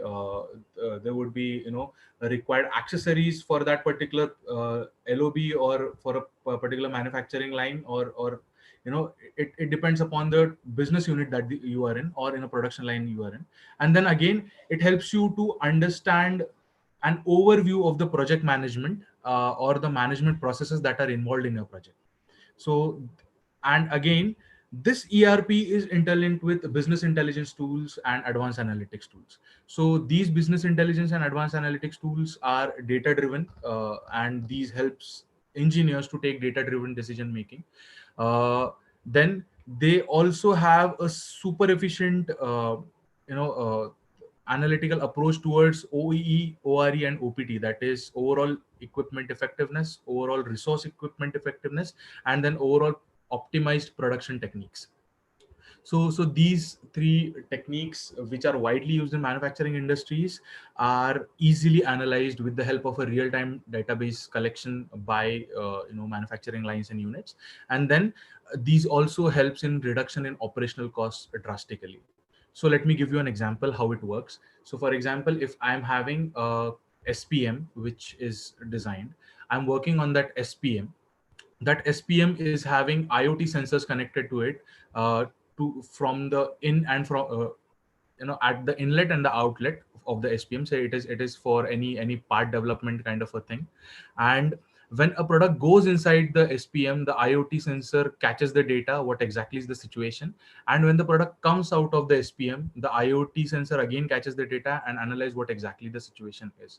Now, if the developed product is not made up to the mark, or it is not developed up to the mark, and there are some missing characteristics, like tolerances are here and there, or for example, the dimensions are not accurate enough, or the surface finishing of the product is missing. So that particular data is caught. Then it is reported to the enterprise resource planning software, and which is interlinked with the business intelligence tools, which helps to understand what exactly should be decided at this particular time. If this data is super fast and at a real time, it helps design engineers to understand the problem in that SPM right the same day, the same moment, the very same moment. That is the power of data driven manufacturing. And this is how industry 4.0 is actually evolving.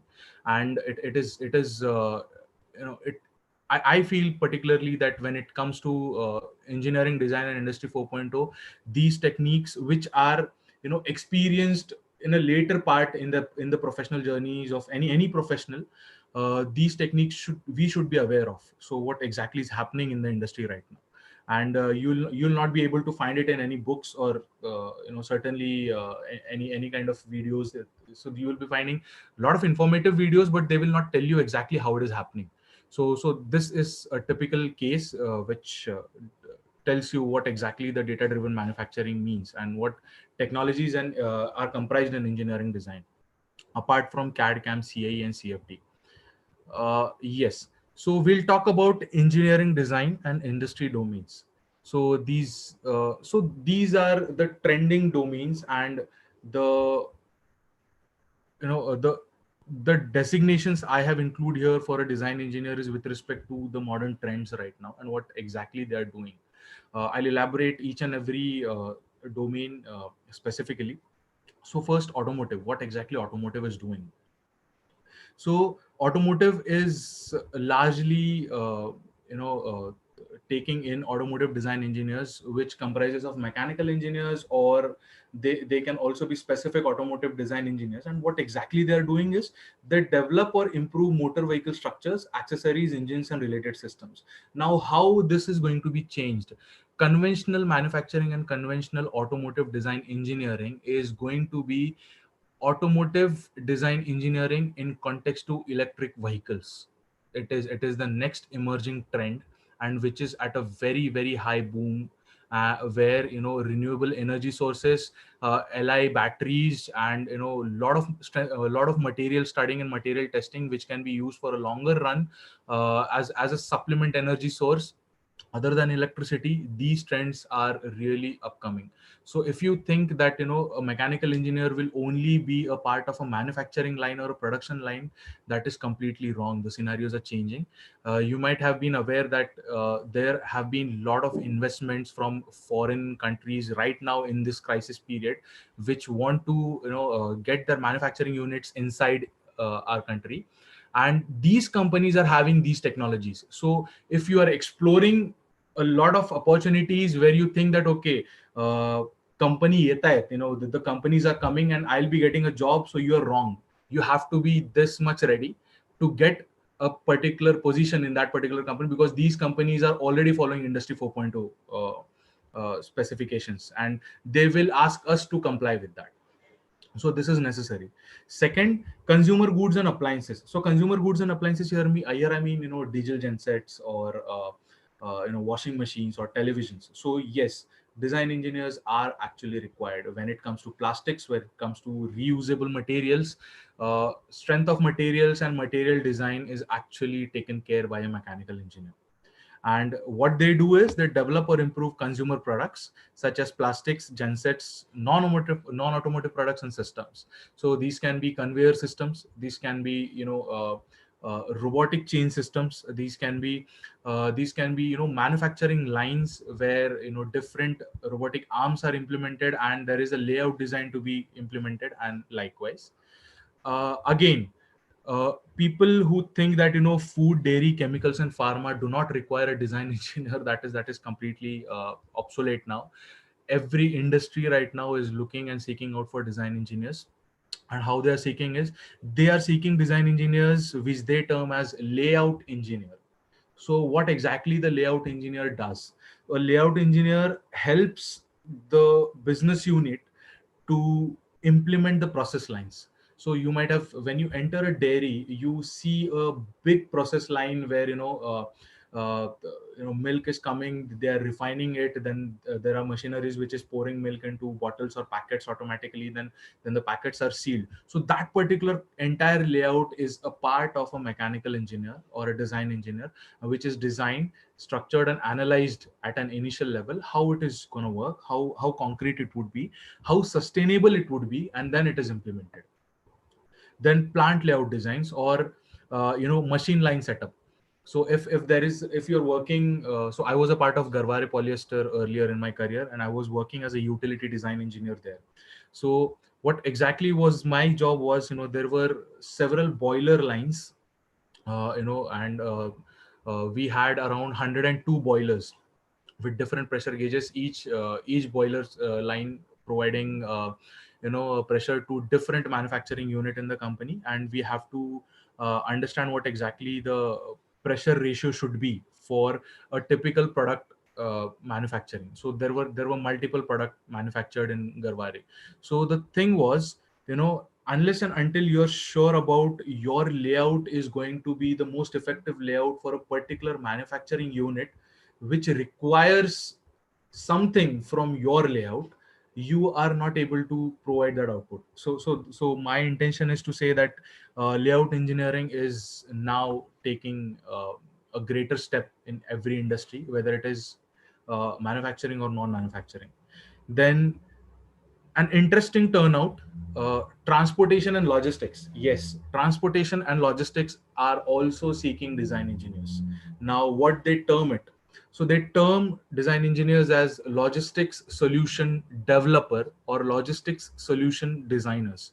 So what exactly they do, they innovate realistic logistic solutions. So what in terms of realistic logistic solutions, like space optimization in a particular truck. So if a truck is carrying say 10 motorcycles in it for Hero Honda, how I can fit 50 motorcycles in the same truck. Okay, so that is actually space optimization, and that where the logistic solution developer or solution designer comes into place. So they, each and every industry is now looking tremendously towards reducing their operational cost and reducing their cost drastically, because they know that technology is getting smart. And if they know that technology is getting smart, we should also act smart towards the technology. So that is something which is really important these days. So what exactly logistic solution designers does is it develops innovative solutions in terms of cost and performance. Then warehouse layout design, you have 1000 square feet of a warehouse where you can put say 2000 tons of material, for example. So my numbers might be here and there, but 1000 square feet can accommodate 2000 tons of material.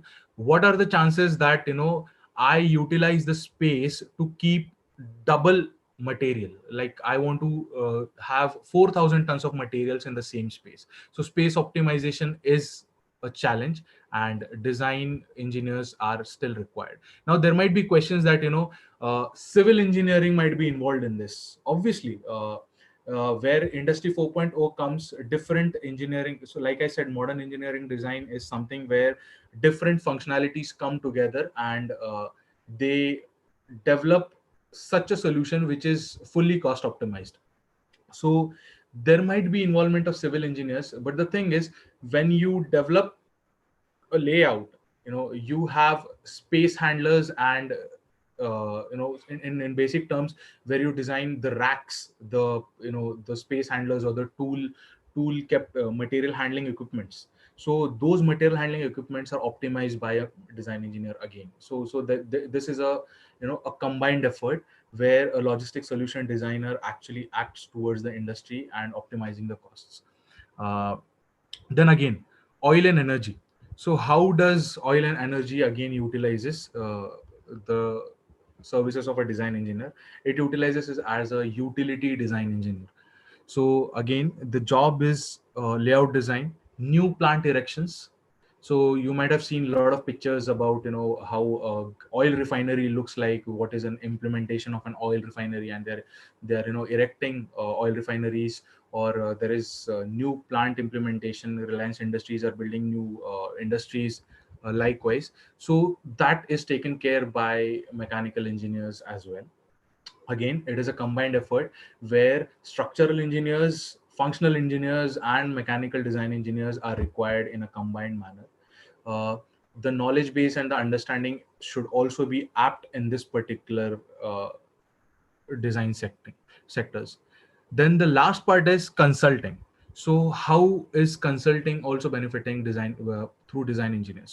So you would see a lot of design consultants. The best example is you can check out the website of Onwards Technologies. So Onwards Technologies is a service provider to various multinational manufacturing companies, which has design consultants at their place, and they deploy these design consultants to solve the real-time manufacturing problems or design problems uh, at their client position. So some people call it as a third-party engineering consulting terminology, but yes, but design consultant is a role which is actually evolving, which has evolved a lot in these 10 years, and it is having a great boom. The advantage of design consultant is you can act as a freelance consultant, you can act as a design consultant for a specific industry, or you can act as a generalized design consultant for all the industries that I've mentioned here. So the field is quite wide and quite open. So yes, so these are the engineering, design, and industry domains that are specifically trending towards new growth and new technology. So, like I said, I'll be talking about emerging trends in technology and design. So, what exactly engineering design looks like? So, I have, I'm not sure that how many of the audience, how many people from the audience know about these emerging technologies. I'm sure you might be knowing about robotics and 3D printing, but there is something more interesting that you should actually know about. The very first interesting fact is digital twins and generative design. So, what is digital twin and what is generative design?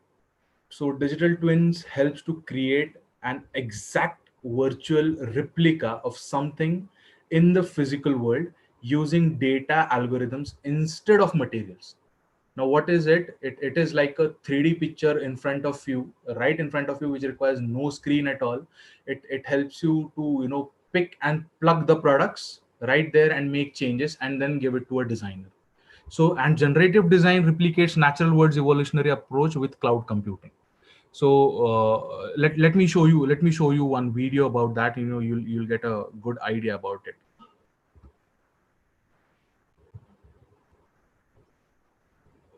Is the video visible? Hello? No, sir, video is not visible. Okay, No, just, no, no, no. okay, just.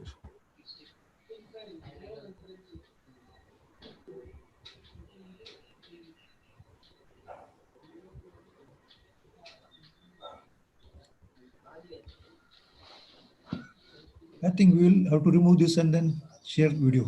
Yes, sir.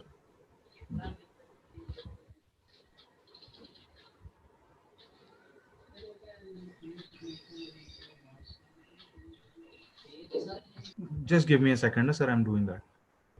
Okay, okay.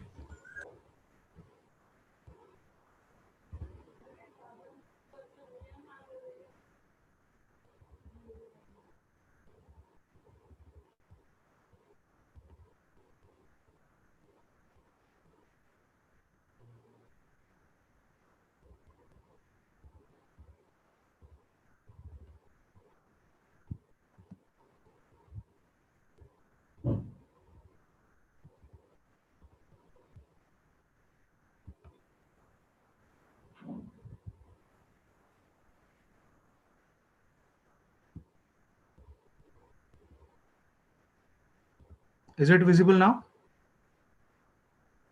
Yes, sir, it is visible now. Okay.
This video is without voice.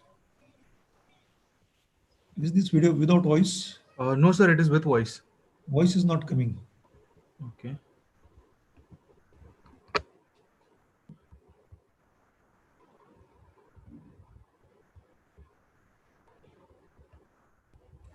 I think due to headphones, it may happen.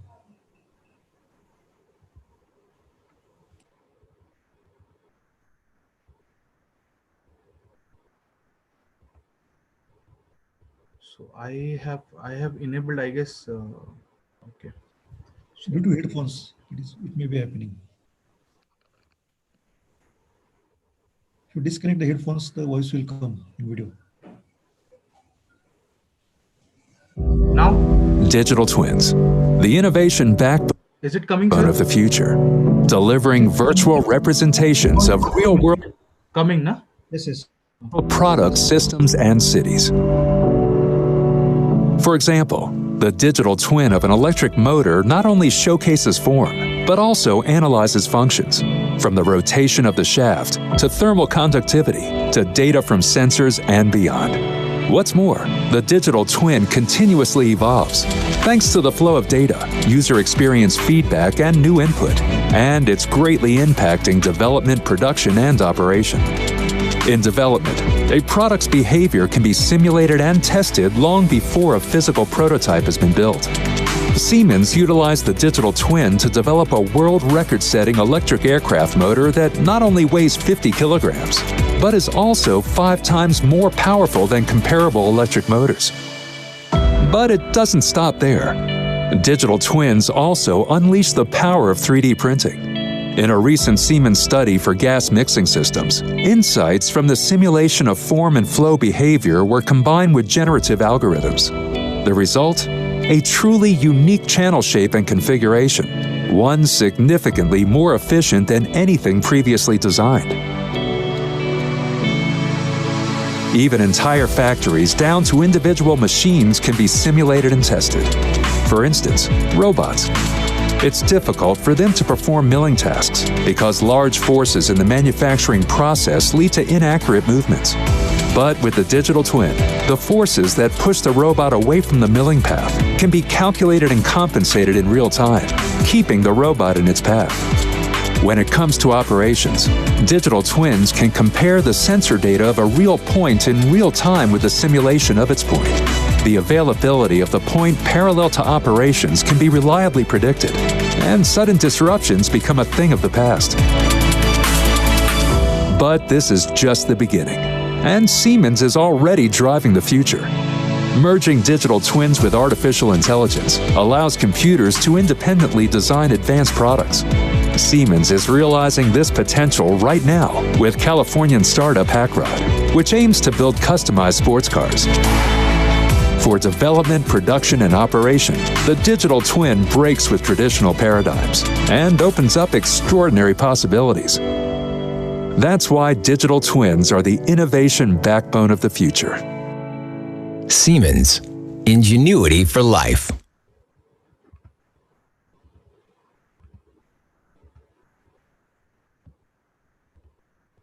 I hope the video was insightful. Yeah, so is my screen again visible?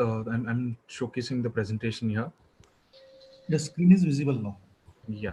Okay. So that was the digital twins and generative design and how it worked. So it is actually, so it is predicted by Siemens that by 2025, India would be actually producing their own generative design engineers. So the technology is so trending that it is assumed that this technology would play a crucial role from industry 4.0 to industry 5.0. So this is something that has been given by Bosch itself, which is the father of industry 4.0 right now, and they are in terms of evolving this particular design segment. The second thing is cloud-based product design. With cloud-based product design, I means that there is no requirement of installing a software in your PC in today's date. Why so? I'm talking about modern engineering design, and this particular concept is actually working towards reducing operational cost day by day for a manufacturing unit. So what I mean is softwares include and require a lot of infrastructure that is to be maintained by a company. The infrastructure means a lot of servers are required, a lot of LAN and WAN kind of devices are required, which connects two systems with each other. But now that is changing, and these particular softwares are moving towards cloud. So what exactly cloud product design is? Enabling the same software on cloud so that it can be accessed from anywhere by anyone. Okay. Plus, it gives you an advantage that a whole team, if there are 10 design engineers involved in a particular project, they can work on that particular project on the same time simultaneously with different constituents sitting at different places on cloud. So this is what cloud-based product design is actually meant.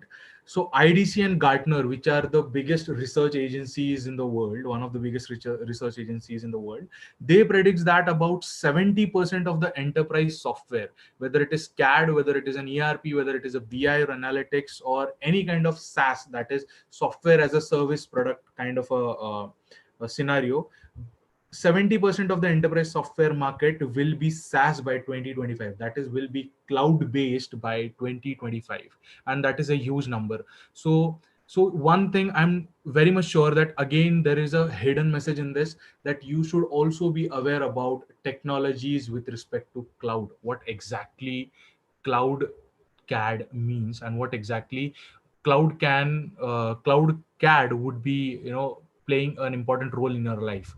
So this is what, so like even in engineering colleges, there is a lot more effort where a complete infrastructure is to be maintained and it is to be updated and re-updated. But when the product is taken on cloud, the updation takes place automatically backend. You just need to have an internet connection, and it takes care of that. Second, you don't have to bother about new dimensions or new versions of that product because the updates are happening backend.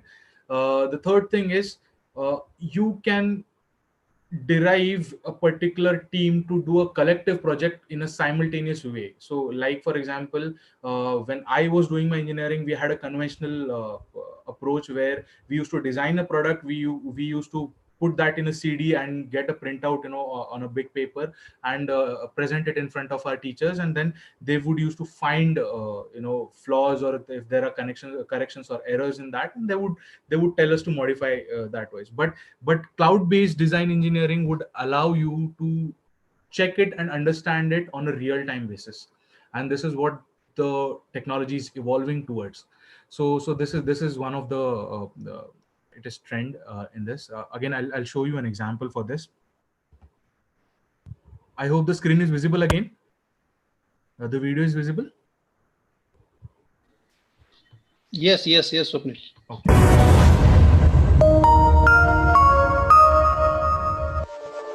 The demands of global competition in manufacturing have rapidly increased in the last 5 years. Smart Factory's data acquisition system is at the forefront of Industry 4.0 technologies and will empower your business to meet and exceed the challenges of the modern market.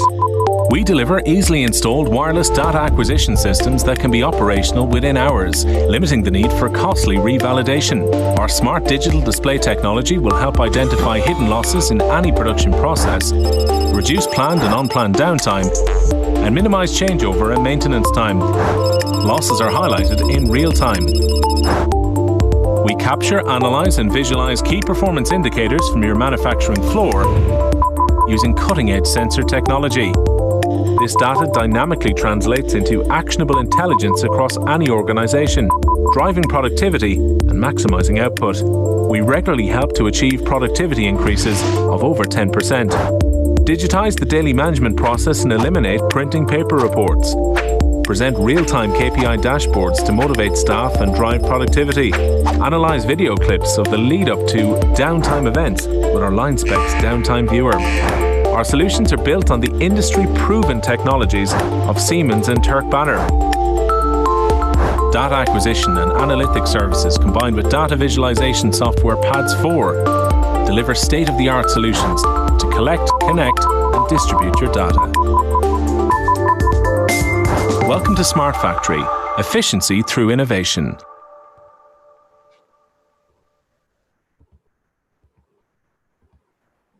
So this video was actually,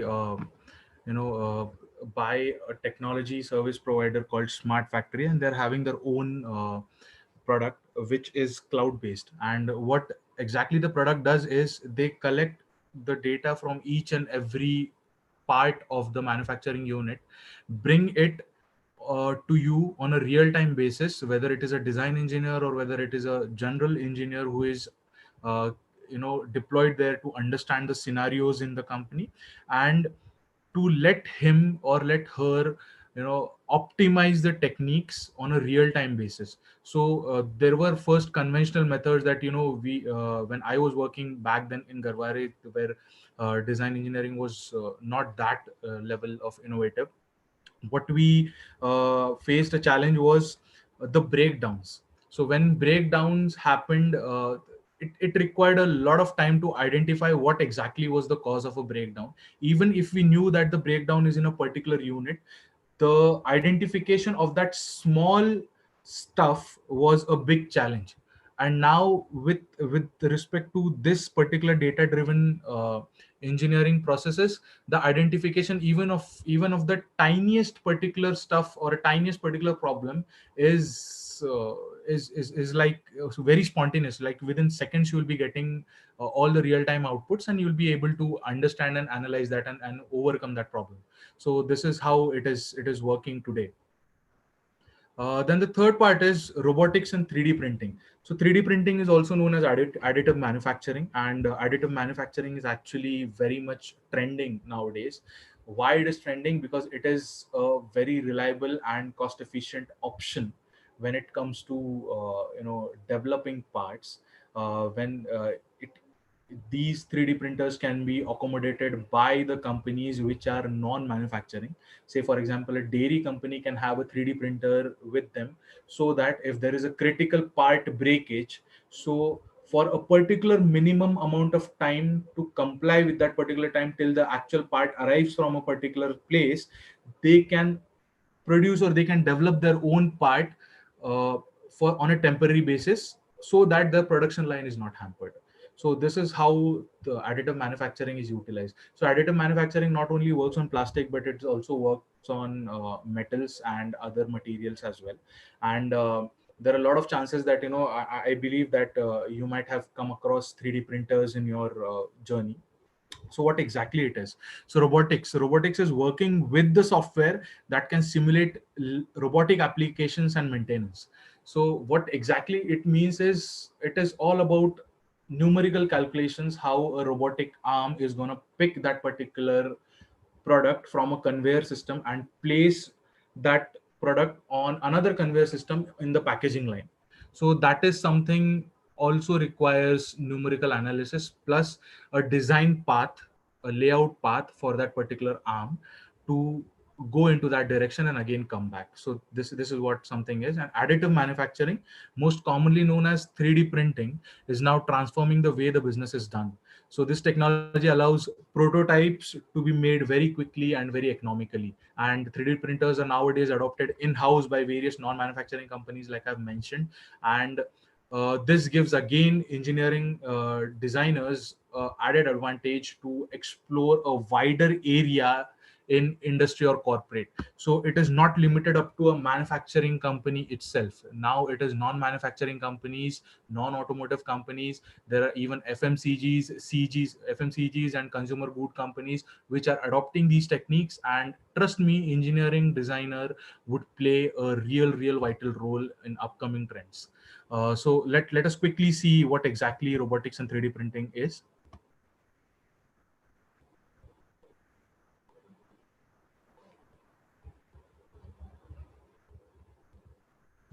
A major technological change is underway in the form of additive manufacturing, also known as 3D printing. While many people have heard about 3D printing, few recognize the extent to which this technology will impact the world. In fact, additive manufacturing has been called the third industrial revolution. 3D printing was first developed in the 1980s. It operated by layering materials to generate a product, guided by computer software. It's a highly flexible method of production that is easily automated, but apart from the technology itself, 3D printing is revolutionary because it has the potential to disrupt our existing system of scale economies. Scale economies are the largest force shaping the world of business today. Traditionally, manufacturing a higher volume of product means that the cost of each unit will drop, so it makes sense for large firms to move overseas, relying on large factories and complex global supply chains. Unfortunately, smaller firms struggle to match the efficiency of their competitors and are driven out of the market. However, this could change drastically by 2050 with the widespread adoption of 3D printing. Unlike traditional manufacturing, additive manufacturing holds unit costs constant, so the final 3D printed product relies only on the initial design, which is a file on a computer. As the underlying technology improves, complex products could be manufactured anywhere, and many smaller firms will finally have room to compete in the market, leading to a surge in decentralized local production. Ultimately, 3D printing will be revolutionary due to its efficiency. Some great examples of that efficiency come from the medical sector. One open source project yielded a 3D printed prosthetic that can be created and assembled for $50, while the nearest substitute produced by traditional methods costs more than $1,000. Another sector that benefits from 3D printing is the spare parts industry, as parts must be kept even when their original products have long gone out of production. Manufacturers in the appliance and aerospace business are exchanging their piles of spare parts for 3D printers that can create those parts on demand. While early 3D printers were simplistic, they are rapidly becoming much more sophisticated. Applications are emerging in industries ranging from fashion, like 3D printed dresses, to transportation with 3D printed cars. And recently, the city of Dubai used a massive printer to create the first 3D printed office building. They hope to print a quarter of the city's buildings by 2030. More importantly, it won't be long before widespread adoption of 3D printers occurs in consumer sectors like the apparel industry. Such a change has the ability to democratize, decentralize, and localize production among individuals and small companies. Transportation by sea, land, and air will become less economically feasible, reducing carbon emissions. International trade will be transformed, leading to massive shifts in the world economy and in the labor market as occupational demands adjust. To find out more about the 3D printing revolution, please read the latest issue of California Management Review, Volume 59, Issue 2. So this is how 3D printing is actually revolutionizing, and like I have mentioned, I've kept mentioning that the engineering design is not only limited to manufacturing companies, but now you can imagine the scope of a design engineer even coming to a fashion industry and apparel industry when 3D printing is actually making it possible. So you have to be competent, you have to be a real industry ready for it. The fourth and the most exciting part, which actually more fascinates me, is advanced tools like augmented reality and virtual reality. So how augmented reality and virtual reality are changing lives is using VR, designers can better visualize how their product will be used by different types of users. So there are a lot of advanced tools also coming up, like I've mentioned some. Google Material Design, Subform, Figma are some of the new digital responsive design tools which actually supports virtual reality tools. So without any wasting time, I'll quickly show you this interesting video. You'll get a gist of it.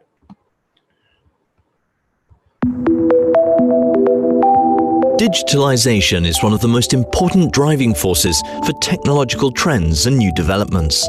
The networking of machines and systems, as well as gathering information on basic and status data of devices, forms the basis for that. The added value this data provides is demonstrated in Phoenix Contact's in-house tool shop. Thanks to the comprehensive networking of all machines and tools in production, setup times of injection molding systems can be reduced significantly. Every workspace offers access to tool data and databases with animations and 3D models on every tool. In addition, toolmakers can also use augmented reality systems that facilitate processes and reduce the error rate. That's how the complex injection molding tools can be classified immediately. Sprue runners, heating and cooling circuits, as well as the optimum tool temperature are indicated, precisely where they are located. The facility management in Bad Pyrmont also uses AR technology today. The required data is provided by Emalytics, the Phoenix Contact building management system. Thanks to the intelligent networking of the entire building technology, every user has access to the right information at the right time. External maintenance personnel is led independently and informed about everything that is important in the event of a maintenance work. Controlled safety instructions are given directly on the spot, immediately before use. With the high level of data depth, Analytics creates transparency. Augmented reality technology makes it possible to experience this transparency. If you are also interested in experiencing augmented reality with regard to Industry 4.0 and building technology, come and visit us at one of our sites. Together with you, we develop your own digitalization strategy, from production to the intelligent building.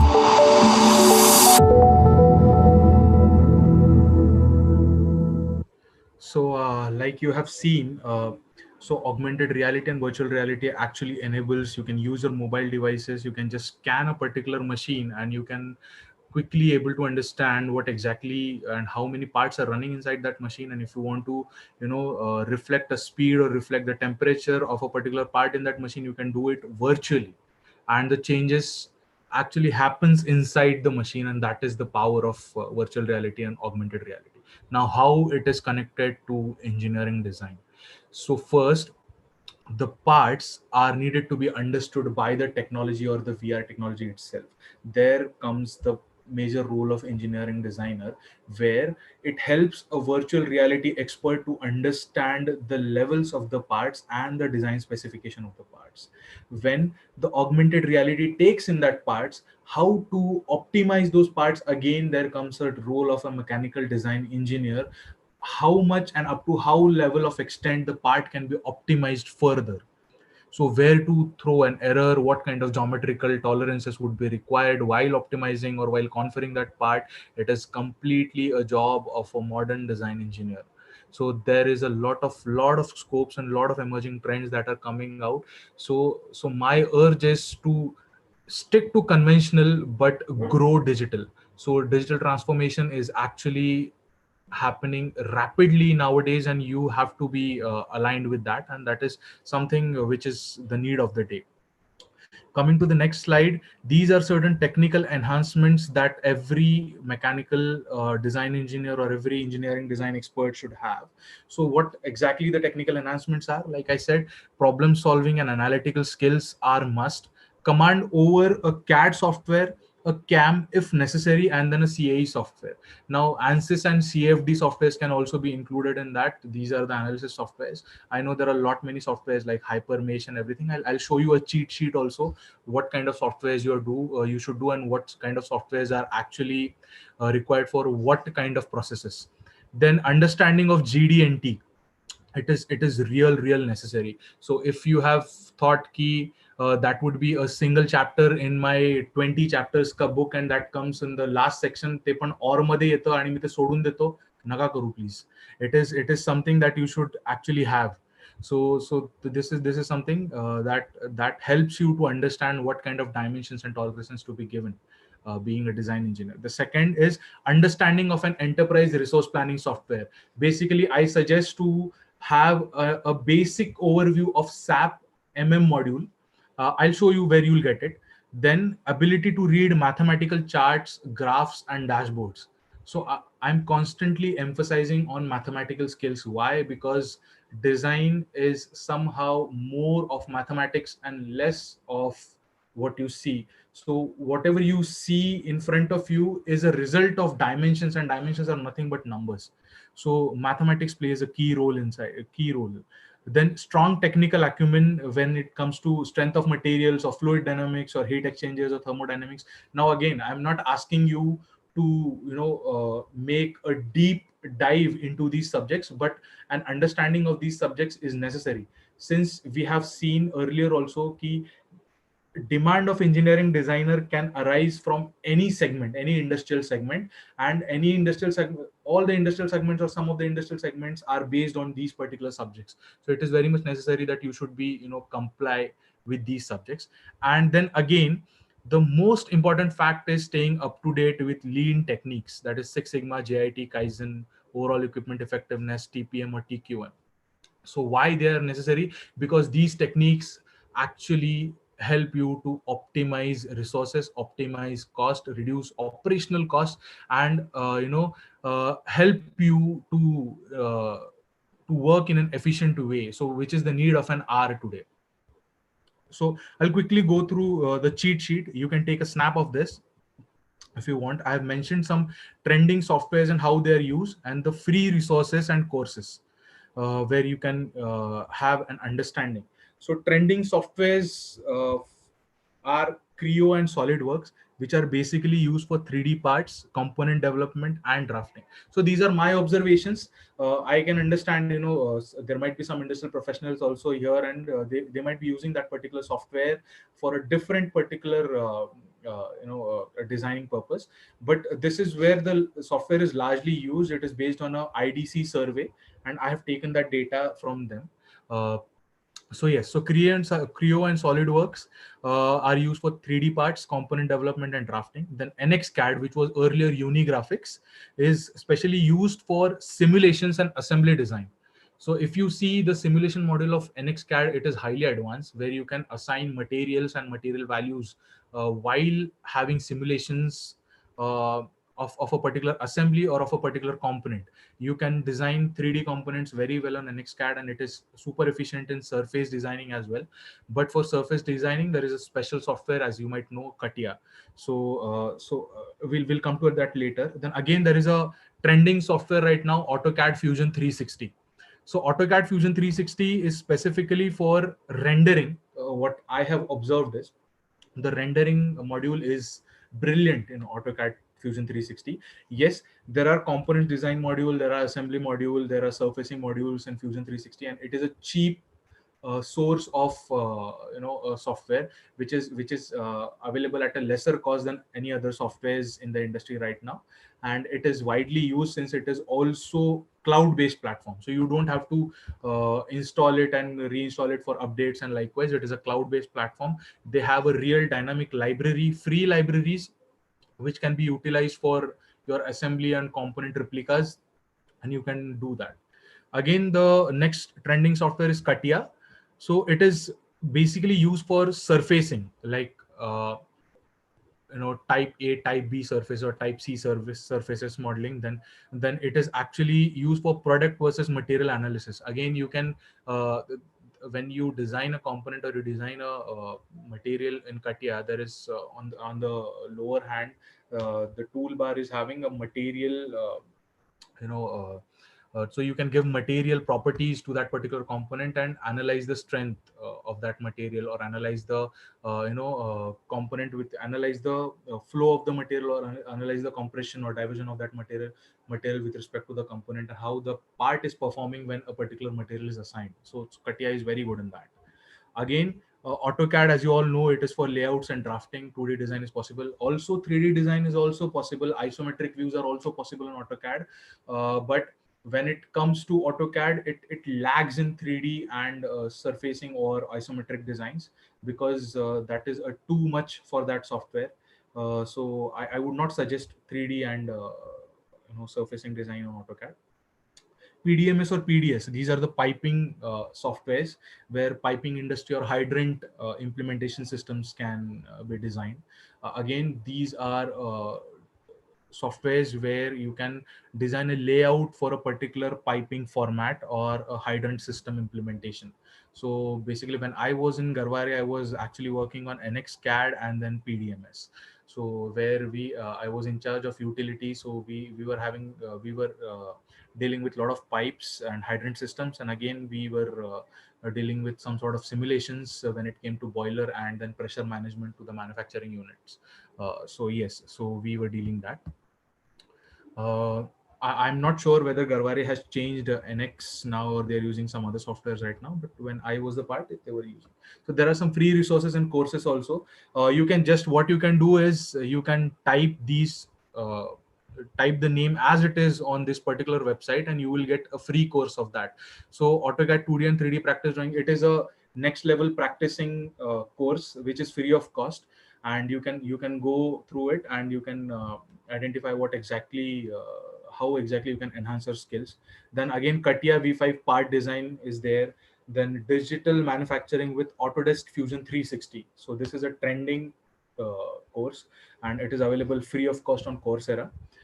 Then generative design, like I talked earlier, so digital twins kind of a thing. So for robotics and 3D printing on Coursera. Then again, SAP overview.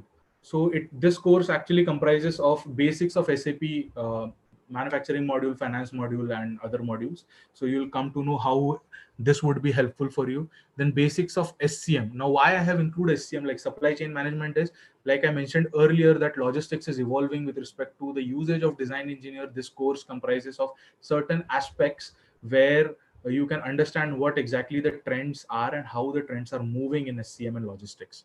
Then again, introduction to Internet of Things and cloud. So these are certain courses that I recommend to, and these are free courses, free of cost. You can always go on them and enroll yourself. These courses will not take you more than 2 to 3 hours. They are basic courses and will help you to understand what exactly the terminologies are in this.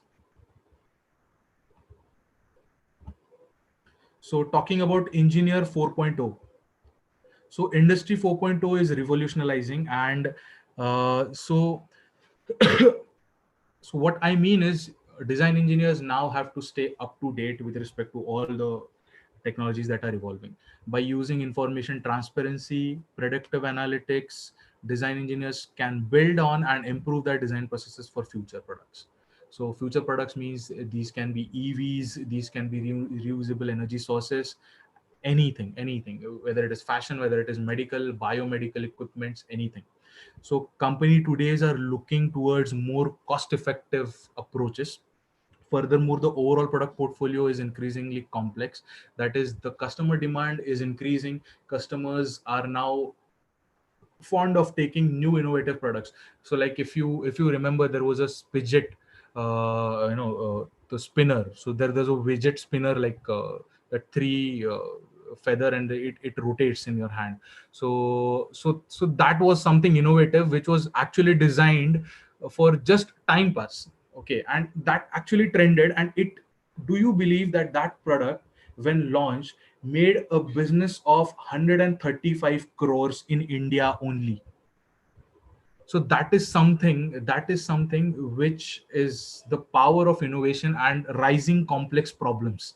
So you can find out problems in your day-to-day life. If you are feeling bored, there is something that you can do in engineering design. You can implement it, you can innovate it, and it would help you to understand the problems. And people are fascinated about innovative designs. So this is what exactly I'm meaning of engineering 4.0 and being an engineer 4.0 in the industrial revolution. So manufacturing facilities are becoming increasingly and interestingly smart, that is responsive, adaptive, and connected with cloud computing and sensor technology connected to the IoT, apart from the CAD, CAM, and CAE softwares. The smart factory is a giant leap beyond traditional automation, comprising a highly integrated and flexible systems capable of learning and adapting to real-time demands of the customers. And since these companies are receiving data from IoT systems on a real-time basis, so it enables operations and production systems with more efficient working. So this is how Industry 4.0 is actually evolving. Let us see a small 2 minutes video of Industry 4.0 and how it is emerging.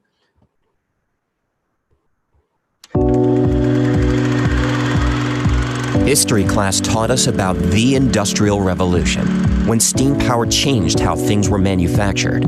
But there hasn't been just one industrial revolution. The manufacturing industry has reinvented itself many times. The first industrial revolution is the familiar one. Beginning in the late 18th century, manufacturers used steam engines and hydraulic power in factories to make production more efficient.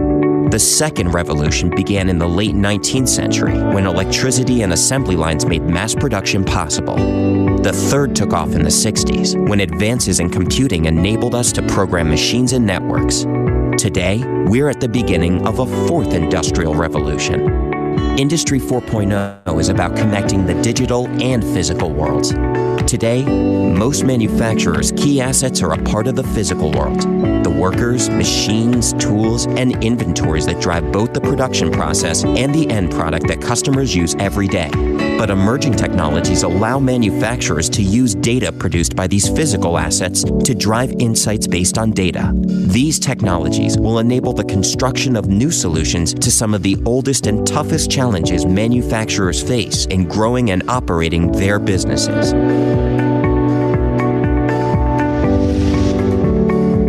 Eliminating unplanned downtime in the factory. Ensuring you never start work on the production floor that can't be finished with the material, labor, and machines you have on hand. Tripling the leverage you get from costly support labor and specialized tech talent. Changing the dynamics of your channel and creating new sources of revenue.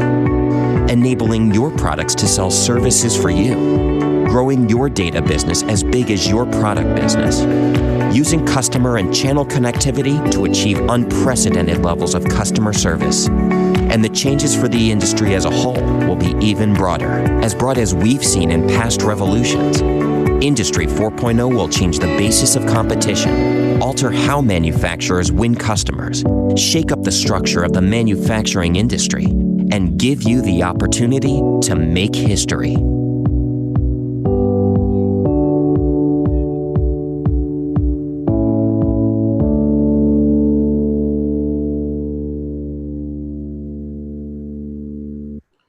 So this is how Industry 4.0 is actually working. So all these videos, you can find it out on YouTube. You can find more interesting videos as well. If you would like me to elaborate something more about this, we can definitely have a talk later. So this is something Industry 4.0 is revolutionizing. Coming to the next, what exactly data-driven manufacturing and process looks like. So the very first thing I always say is artificial intelligence, business intelligence, analytics enables data-driven manufacturer. So this is something which is apart from just conventional manufacturing processes. This is something Industry 4.0 is actually recommending the engineering designers to cope up with. So what exactly McKinsey states is, it states that predictive maintenance, that is the data enabled maintenance, reduces machine downtime by 30 to 50%, and that is a huge cost saving for a company.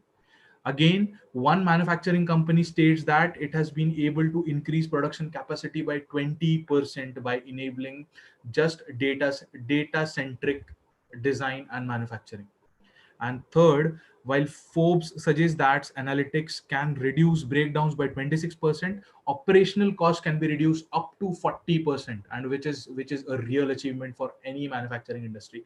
And I believe that engineering designers are not only designing but are playing an active part in reducing costs for the companies when it comes to materials, when it comes to optimization of a process, or when it comes to implementation of a particular process or a business line or LOB. So this is something that every engineering designer should be complied with. You should be aware of. These are great research areas as well, where you can research on how engineering design and how artificial intelligence or AR VR can go hand in hand with respect to emerging trends. So this is something. Then we talk about predictive analytics. So what predictive analytics is, it not only predicts what kind of how much material I'll require for a certain type of production capacity. Say, for example, I have been producing 100 products from a 50 tons material, and then I suddenly want to increase 100 from 100 to say 375. Now it is an odd number, I can do mathematics, but predictive analytics will showcase not only how much material you will require, but it will also show that will that material be in your inventory or you will be selling it out. What is the exact demand? What is the purchase trends, or what is the consumer buying behavior behind producing this kind of a particular product? So enabling a mechanical engineering designer with this sort of data power, where you understand the consumer needs and then you develop a product, is actually a biggest win situation for any engineering designer. So you are not only complying with the industry standards, but you're also satisfying the customer demands as well. Again, predictive analytics helps manufacturing companies keep their machines running by comparing past machine failures. So like the video also talked about was uh, uh, you know machine failures and downtime can be reduced heavily. And this technique also helps you to recognize the patterns of failures and what you can do to prevent these patterns. Then again, overall equipment trend analysis and comparisons with similar equipment over time yield a clear recommendation for increase your value for OEE. And this is something that every engineering company or every manufacturing company or every non-manufacturing company is looking after. And even now at this particular time when COVID-19 and a pandemic had hit, the strict requirement of company is to achieve more from less. Now I'm not at all indicating less manpower, but achieving. So there are certain contingencies and strategies involved, like only 20% or 30% manpower is going to work in an industry, and how it can utilize that 30% manpower to optimize and get 100% results in that particular batch. So this is what I'm talking about, and this is something that is trending right now, right this day, and it will trend tomorrow, day after tomorrow. It is going to emerge like that. So this is the power of predictive analytics. And yes, so if this is enabled, it ensures an engineer or a designer to produce a cost optimized process and allocate resources at an optimum scale. So what does it mean? That consistent data management can help minimize the last minute complexities and the cost involved. So monitoring the trend of such data using data analytics will help to streamline overall processes. And overall processes means I'm not only talking about other segments, but let us take an example of manufacturing unit as well. The manufacturing unit itself. So when it comes to establishing a new manufacturing line or analyze a particular existing manufacturing line, uh, the data will actually enable a layout engineer or a utility engineer to take the right steps at the right time on a real time basis. And this is something what industry 4.0 is emerging towards too. So analytics does helps in shortening uh, the testing cycles, which can optimize time and money invested. So let us quickly go through the data driven manufacturing process and how it looks like.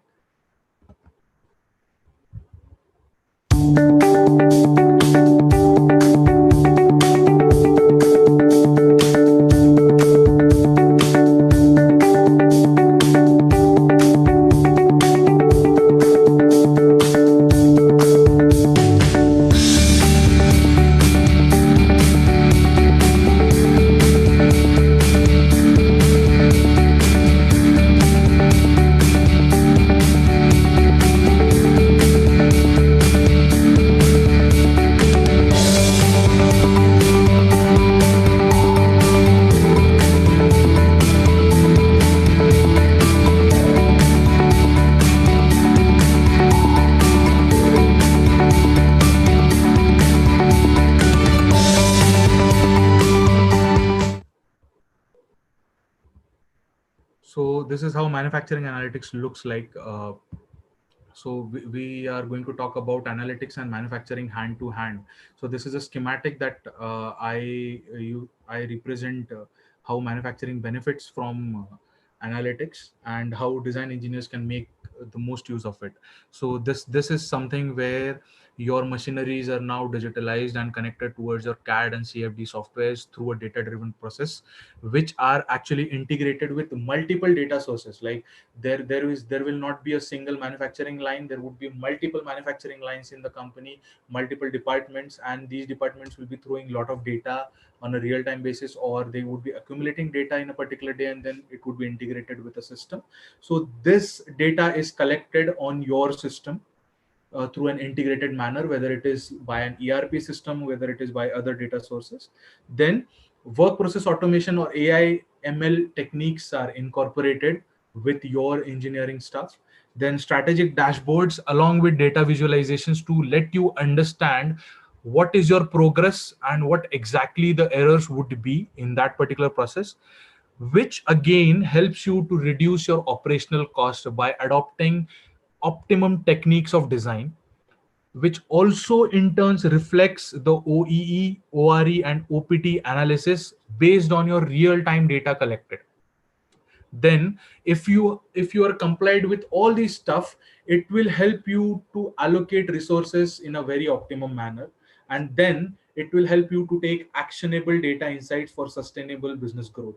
So actionable data insights here means you can now come to a point where, yes, this is a particular design that I'm looking after, or this is a particular product that I would like to develop, or that this is a particular data that is relevant to me, which shows, or which indicates that this type of problem is going to arrive, and I should be prepared for this kind of problem, to with specific techniques or with specific methods to solve these particular problems. So this is how analytics and manufacturing is working hand to hand.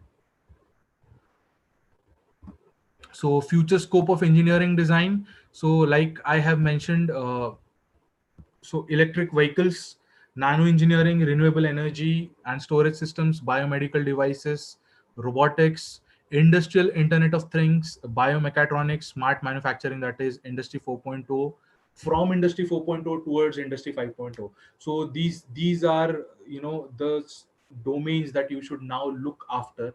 So whether it is for research purposes, whether it is for a professional purpose, whether it is for educational purpose, or whether you would like to take it as a career. So these are the trending technologies and domains, and aspects where an engineering design is having a wider scope right now.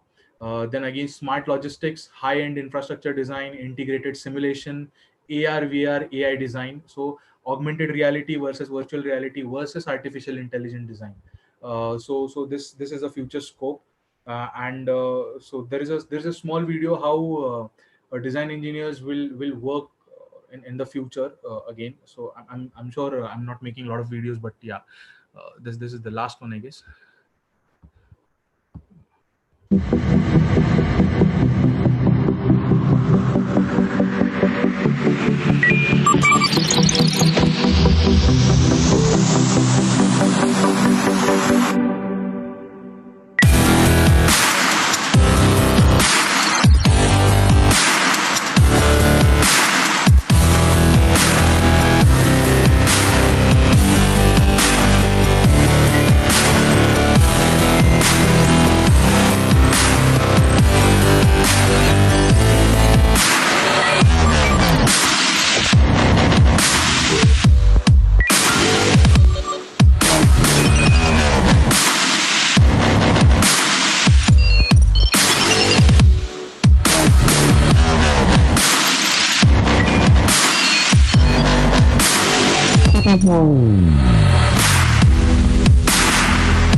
So this is how the future of an engineering designer looks like. So always on toes, always working towards innovation and finding smart solutions for delivering to the industry and to the companies or to the customers.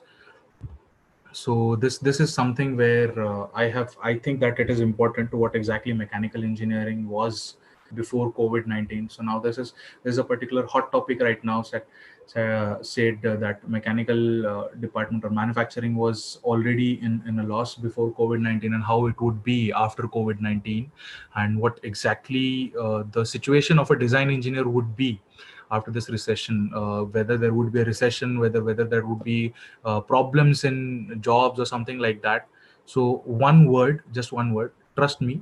Even if the manufacturing industry is now at a lower end, where I understand that manufacturing has been into a halt since last past 3 to 4 months, but these technologies are helping these industries to come back 5x times than what they were before. So yes, I mean it, 5x times, because we have solved a lot of case studies for our customers, which unfortunately I cannot showcase here. But yes, I can talk on that on a later part somewhere. But this is something that is necessary to understand. So what exactly is this scenario? uh, so annual revenue growth in mechanical engineering, it is only in context to Germany I'm talking about right now. So this was something that was the graph where nominal annual GDP percent growth in the OECD countries, like German automotive countries, was depleting. So it was around minus 1.4%, then it raised to 4.8%, and then it came to zero, and now it is in negative. So since it has been a halt, so what are the key drivers for this particular outlook is, so recent developments are having a dramatic impact on mechanical engineering companies, like production stops, supply shortages, postponed or cancelled capex investments, that is capital investments, and etc. So these are the key drivers in this COVID-19. And other factors like China is growing more slowly than expected due to trade wars, less domestic growth, and COVID-19. So there are a lot many revolutions where people are now boycotting Chinese products. But since Chinese manufacturing industry have a certain amount of impact in each and every nation's manufacturing industry, other industries are also facing problem because of that. And this is a major reason why there is a slow growth in this particular industry. But further well-known effects of Brexit and sanctions of Russia and Iran continues. So these are also certain parameters that are driving mechanical engineering as an industry to have a setback, a bit setback. So key strategic actions for different types of companies right now is something that is, they are carving out divest business units with high risk profile. So now businesses are tending towards taking risk, but these risks are data driven. Then invest in existing growth areas. Now for example, I'll give you a leading example of a FMCG manufacturer, where FMCG is having a lot of business units, a lot of other LOBs or other products in them, but they are now manufacturing only a specific product, that is a hand sanitizer. So this is growing with the trends. So even if there is a halt, that one particular product is actually enabling that industry to grow back again. So do you know the manufacturing and design of PPE kits is now a huge market for India, and it has been turned out to be a 10,000 crores market of in India since last 2 months. In 2 months only, it turned out to be a 10,000 crore ka market, and that is a huge kind of an achievement for India. India is now the second biggest manufacturer of PPE kits in the world, and this and because of this, I'm sure that since these particular aspects are arising, manufacturing industry will no longer be in a loss. It is finding its way out, and it is gonna surely come back. And within next couple of months, you will find changed ways in manufacturing industries, and a lot of demand for technological driven engineers who can actually help industries to evolve in a more efficient way. So it is not about how much do you know, it is about how much skilled you are, what kind of skills you have, and what kind of technical aspects you're aware about, and how you could help the industry by utilizing your skills. So that is something that is. Then again the second thing is, in this particular scenario, is the companies are looking forward to drive digitization and automation in crores of markets. So they're investing crores and crores rupees despite this pandemic in digitization and digital transformation. Now just look at this impact. Despite being a pandemic situation, industries being in halt, they're still investing crores rupees. Why? Because they want to come back, they want to make a major comeback, and manufacturing industry would no longer be at a loss after a certain period of time, when everything is identified. The major consumer buying behavior patterns are identified, the purchase demands are identified, and according to that, the manufacturing industries are going to shift their paradigms. So how many of you know that, Rolls Royce, being a car manufacturer company, is manufacturing hand sanitizers? So this is something that you can check it out on Google. You can cross check. Even BMW and Porsche, so they are into FMCG right now, producing masks. Van Heusen, which is a big apparel brand, is producing masks, face masks. So this is what a consumer demand can do. This is what this miracle a consumer demand can do. And you should be in lines of a consumer demand oriented approach. A design engineer should always be in terms of a consumer demand approach, and not developing its own solutions, but developing the solutions which would actually satisfy the needs of the time and the industry and the consumers. So this is what is. Then industries are looking to push for maximum modularization of parts and components, invest in future technologies, especially automation and partnering of digital services, then ensure technological advantage to safeguard niche focus and avoid potential consolidation, build partnership for automation solutions. Again, you can see that how data driven manufacturing is taking a big step towards it. And if this continues in India being a very big market with lot of skill, labor, and huge talent pool, I'm sure that industry 4.0 to industry 5.0 would not be a dream, but it would be a soon effect we could see. Then it is industries are looking to partner with or acquire larger suppliers to scale business rapidly. So if you are a small scale sanitizer producer, big conglomerates or big FMCG companies might acquire your distribution channel, so that they can implement their own distributing there, because the demand is so huge that manufacturing companies are now looking to expand. So the context that what if the recession takes place, or what if manufacturing has an impact, it is completely a misconception. The statistics shows that how manufacturing industry is evolving right now. So need not to worry, just be on the lines of the skills and the technical aspects that you should be, and you would be pretty much at a safer end. So are you corporate ready? So this is completely for the students, if there are some students attending. So what are the skills required? So these are the basic skill sets. So you should be good in presentation, communications, some analytical skills, and you should be able to manage your projects. So I hope you are managing your assignments well in the colleges. If not, then please start doing that, because this is what will help you to develop your project management skills. Then what is the type of personality required? You should be a team player. Also, being a team player, you should be an individual contributor with confidence and a lot of learning attitude, with consistency. Then competency required, like I had talked earlier also, what kind of conceptual understandings you require, what design softwares with what proficiency is required, awareness about recent technologies, ERPs, IoTs, and industry 4.0 solutions. So these are the typical job descriptions that you can find out for a CAD engineer and a CA engineer. So you can take a snap as well. So I'll not go through this. This is just a to make you aware what exactly the job role of a CAD engineer or a CA engineer looks like. So what he or she does in a particular industry. To add on, like I was discussing earlier with Navtar sir and Narwade sir a day before, do you know that Google is also hiring mechanical design engineers to develop their own innovative products in their own innovative labs?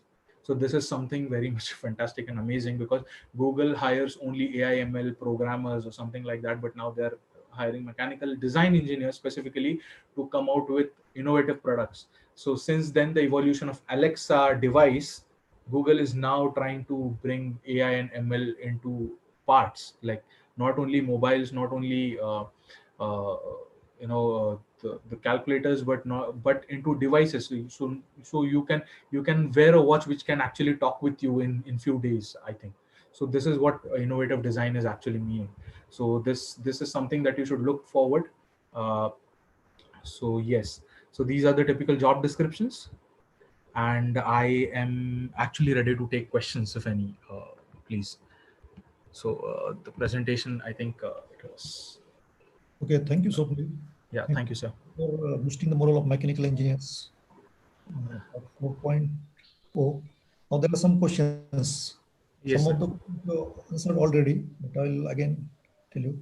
One question from Satyamurthy Okay. is: does too much automation in industries will create a thrust on employment of skilled laborers? Hmm. And there is one more similar question of this by students. Challenge for undergraduate for the industry 4.0. Okay, I think too much industrial automation will not exactly create a thrust for the labors. Why? Because the monitoring part is still required. I always said, so there are two lookouts here. You can think that the industrial revolution or the advanced analytics will take my place and it would be all robotics driven, but unfortunately we are wrong. So to understand the situation of a particular advancement or analytics, or even if you say a robotic manufacturing line, labors are still required. What more required is enhancement of skills. So I think that if you have an attitude to develop new skills, to develop and understand technology in an efficient way. I know that the because of certain age limitations or because of some certain educational gaps, it might be difficult, but it is not impossible. So I always urge any sort of age group or any sort of professional group to be market ready every day. So try to understand what exactly technology is going towards, what kind of skills are trending nowadays, and if you are compliant with all these skills and trends, I don't think so that there would be any thrust in these days. I'm acting as a business growth manager, and there are a lot of automations in business growth. So business analytics and dashboards and strategic dashboards have already implemented in business growth and development, but I have found myself pretty compatible with that because I have developed those skills to be compatible with these analytical advancements, and I'm still there. I have not even faced a single challenge while accepting these technologies or not being a part of these technologies. So it is just a misconception, and if you have a way of approach and a attitude towards that, so I think that would not be a problem. Again, for advancements of these technologies, labors are actually required. So how this technology is emerging, what you do is not at all 100% required by an automation to be done. So the automation is replacing only that particular mundane part which you are doing consistently. Say for example, if you are dealing in Excel, and the 7 to 10 steps are the same that you do, like copy paste in this particular one column, second column, third column, fourth column, and then you generate. And you always think that you can utilize, you're wasting your time in doing this mundane work, and you could utilize that particular time in doing some more extra research work for your own company. So that particular mundane part is replaced by automation. It is not something that it is going to take your job, or it is going to create a thrust in your particular employment skill, but actually it is replacing the mundane work, which is which is a necessity, so you can do something more better for, or you can contribute something more better. So this is how it is working. So RPA, robotics automation, or work process automation are working in this side. And when it comes to undergraduate people, like I'm sure if there are people who are only skilled with ITI or something like that, there is again no need to worry about that. So if the thing is like you are a skilled labor, on a manufacturing line and there is a implementation of process automation, but that process automation is for collecting the data and not doing your work. So that is the first difference. If you're thinking that there might be an installation of robotic arms in the manufacturing line or a production line, then again manufacturing or robotic arms are implemented in those areas where human capacity is unable to fetch that particular load. So for example, you can find a lot of timely manufacturing arms placed where even fraction of second is important for for a packaging or for a particular sealing kind of a scenario, and there and there only these particular innovations are implemented. Again, monitoring of these innovations are still done by human labors, so there is no harm. I again urge that keep improvising your skills and keep improvising towards advanced technologies, and you will be perfectly fine.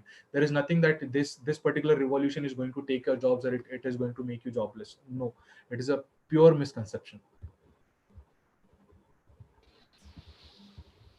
Okay, there is one more question from your slide.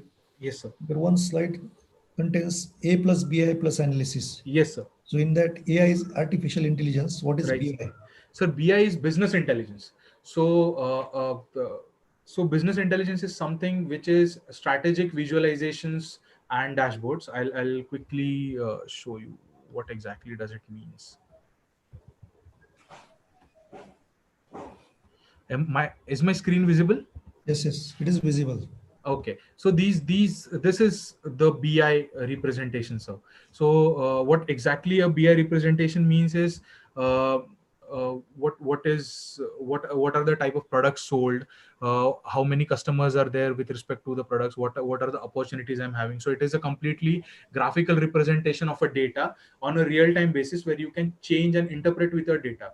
So for example, this is the dashboard that you're looking. So that's why I had mentioned that you should be good in reading graphs and charts. So if this is the graph that you are seeing on a real-time basis, and if I want to increase my sales cycle, so definitely I have to change my production cycle for that.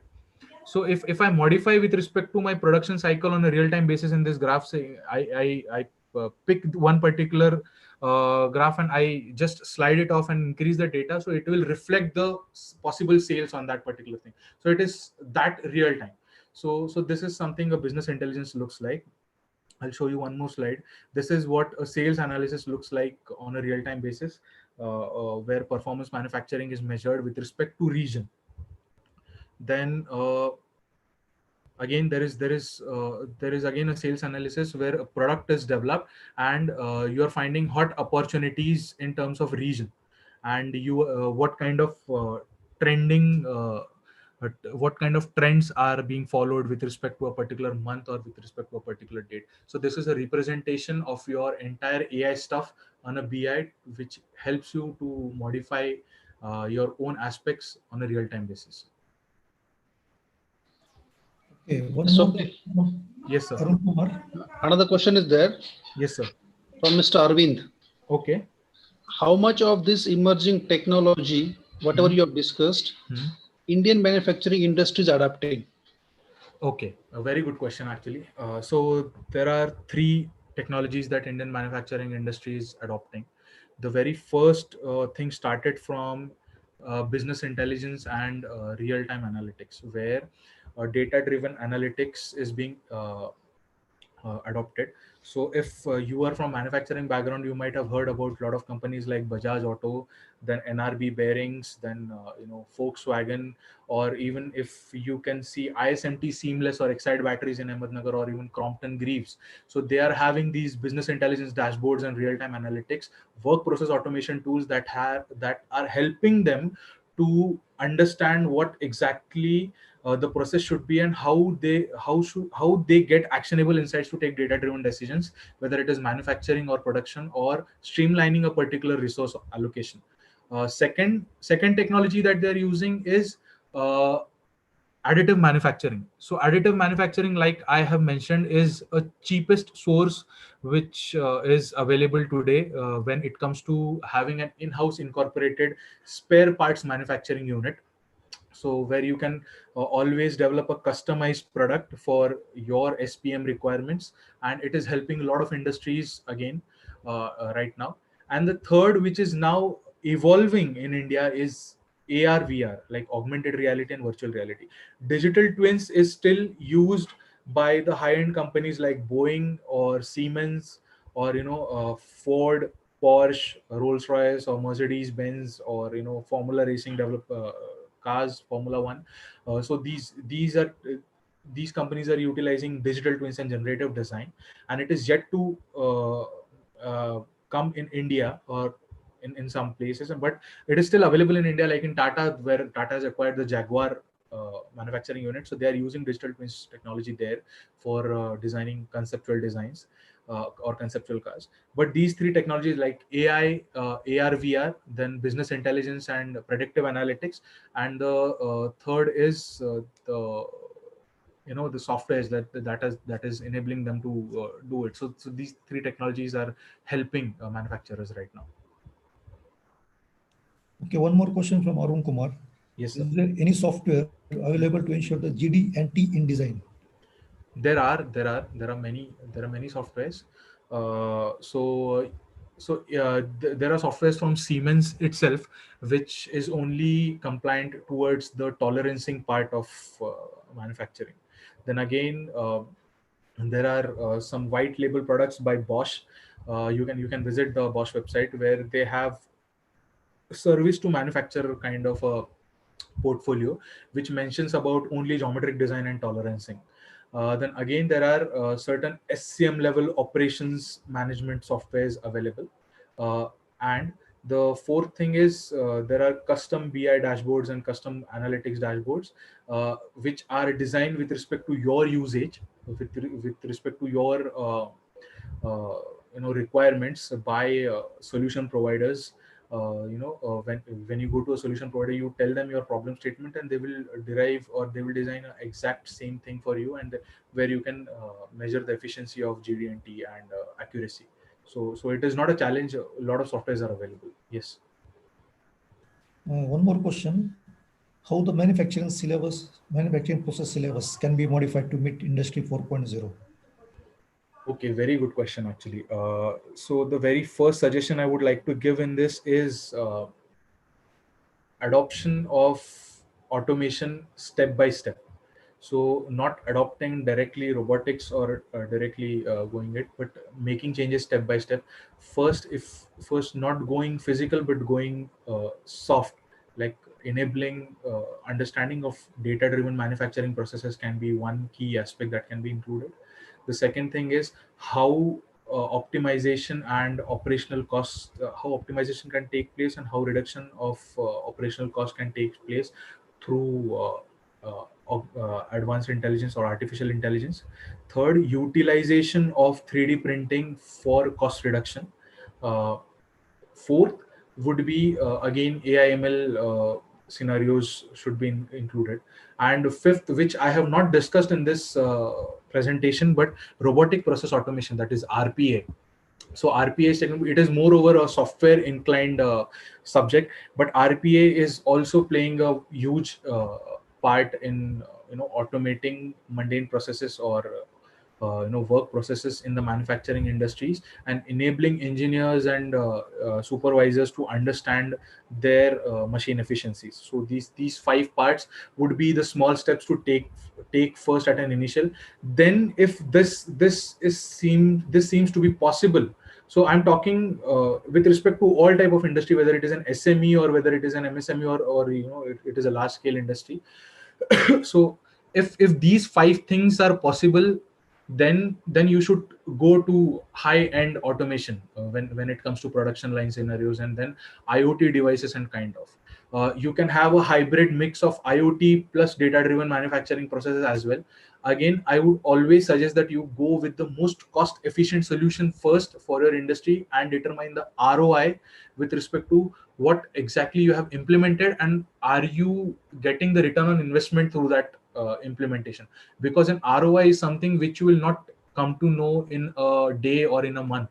You will at least require 6 months to 12 months to understand how the ROI trend is moving for your company. So that is very much necessary. Yes.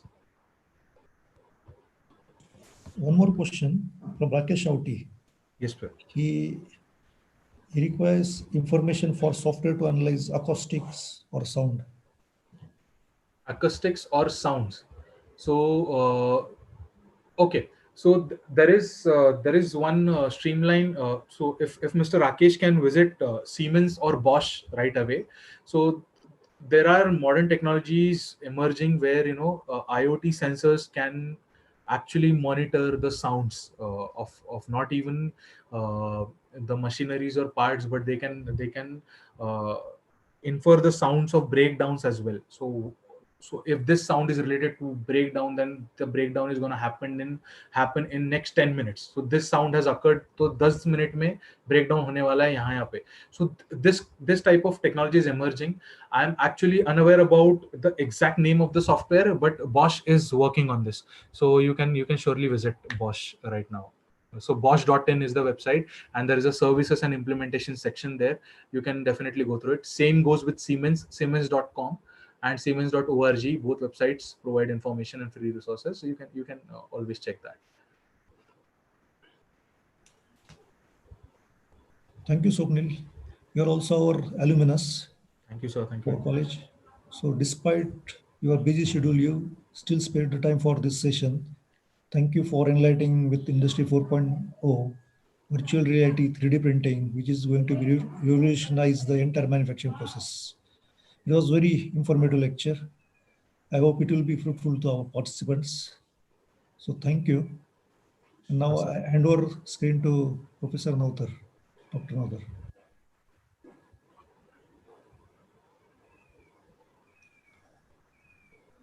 So I would also like to thank the Vikhe Patil Foundation to give me a chance to represent my knowledge and share my knowledge, and I'm really delightful and happy to again contribute in a way or two, whatever possible I can. So I'm really thankful to you all, sir. Thank you very much. Yes, thank you, Swapnil. Your session was excellent, knowledgeable, as per whatever chats were available on YouTube. So we are thankful to you. Thank you very much.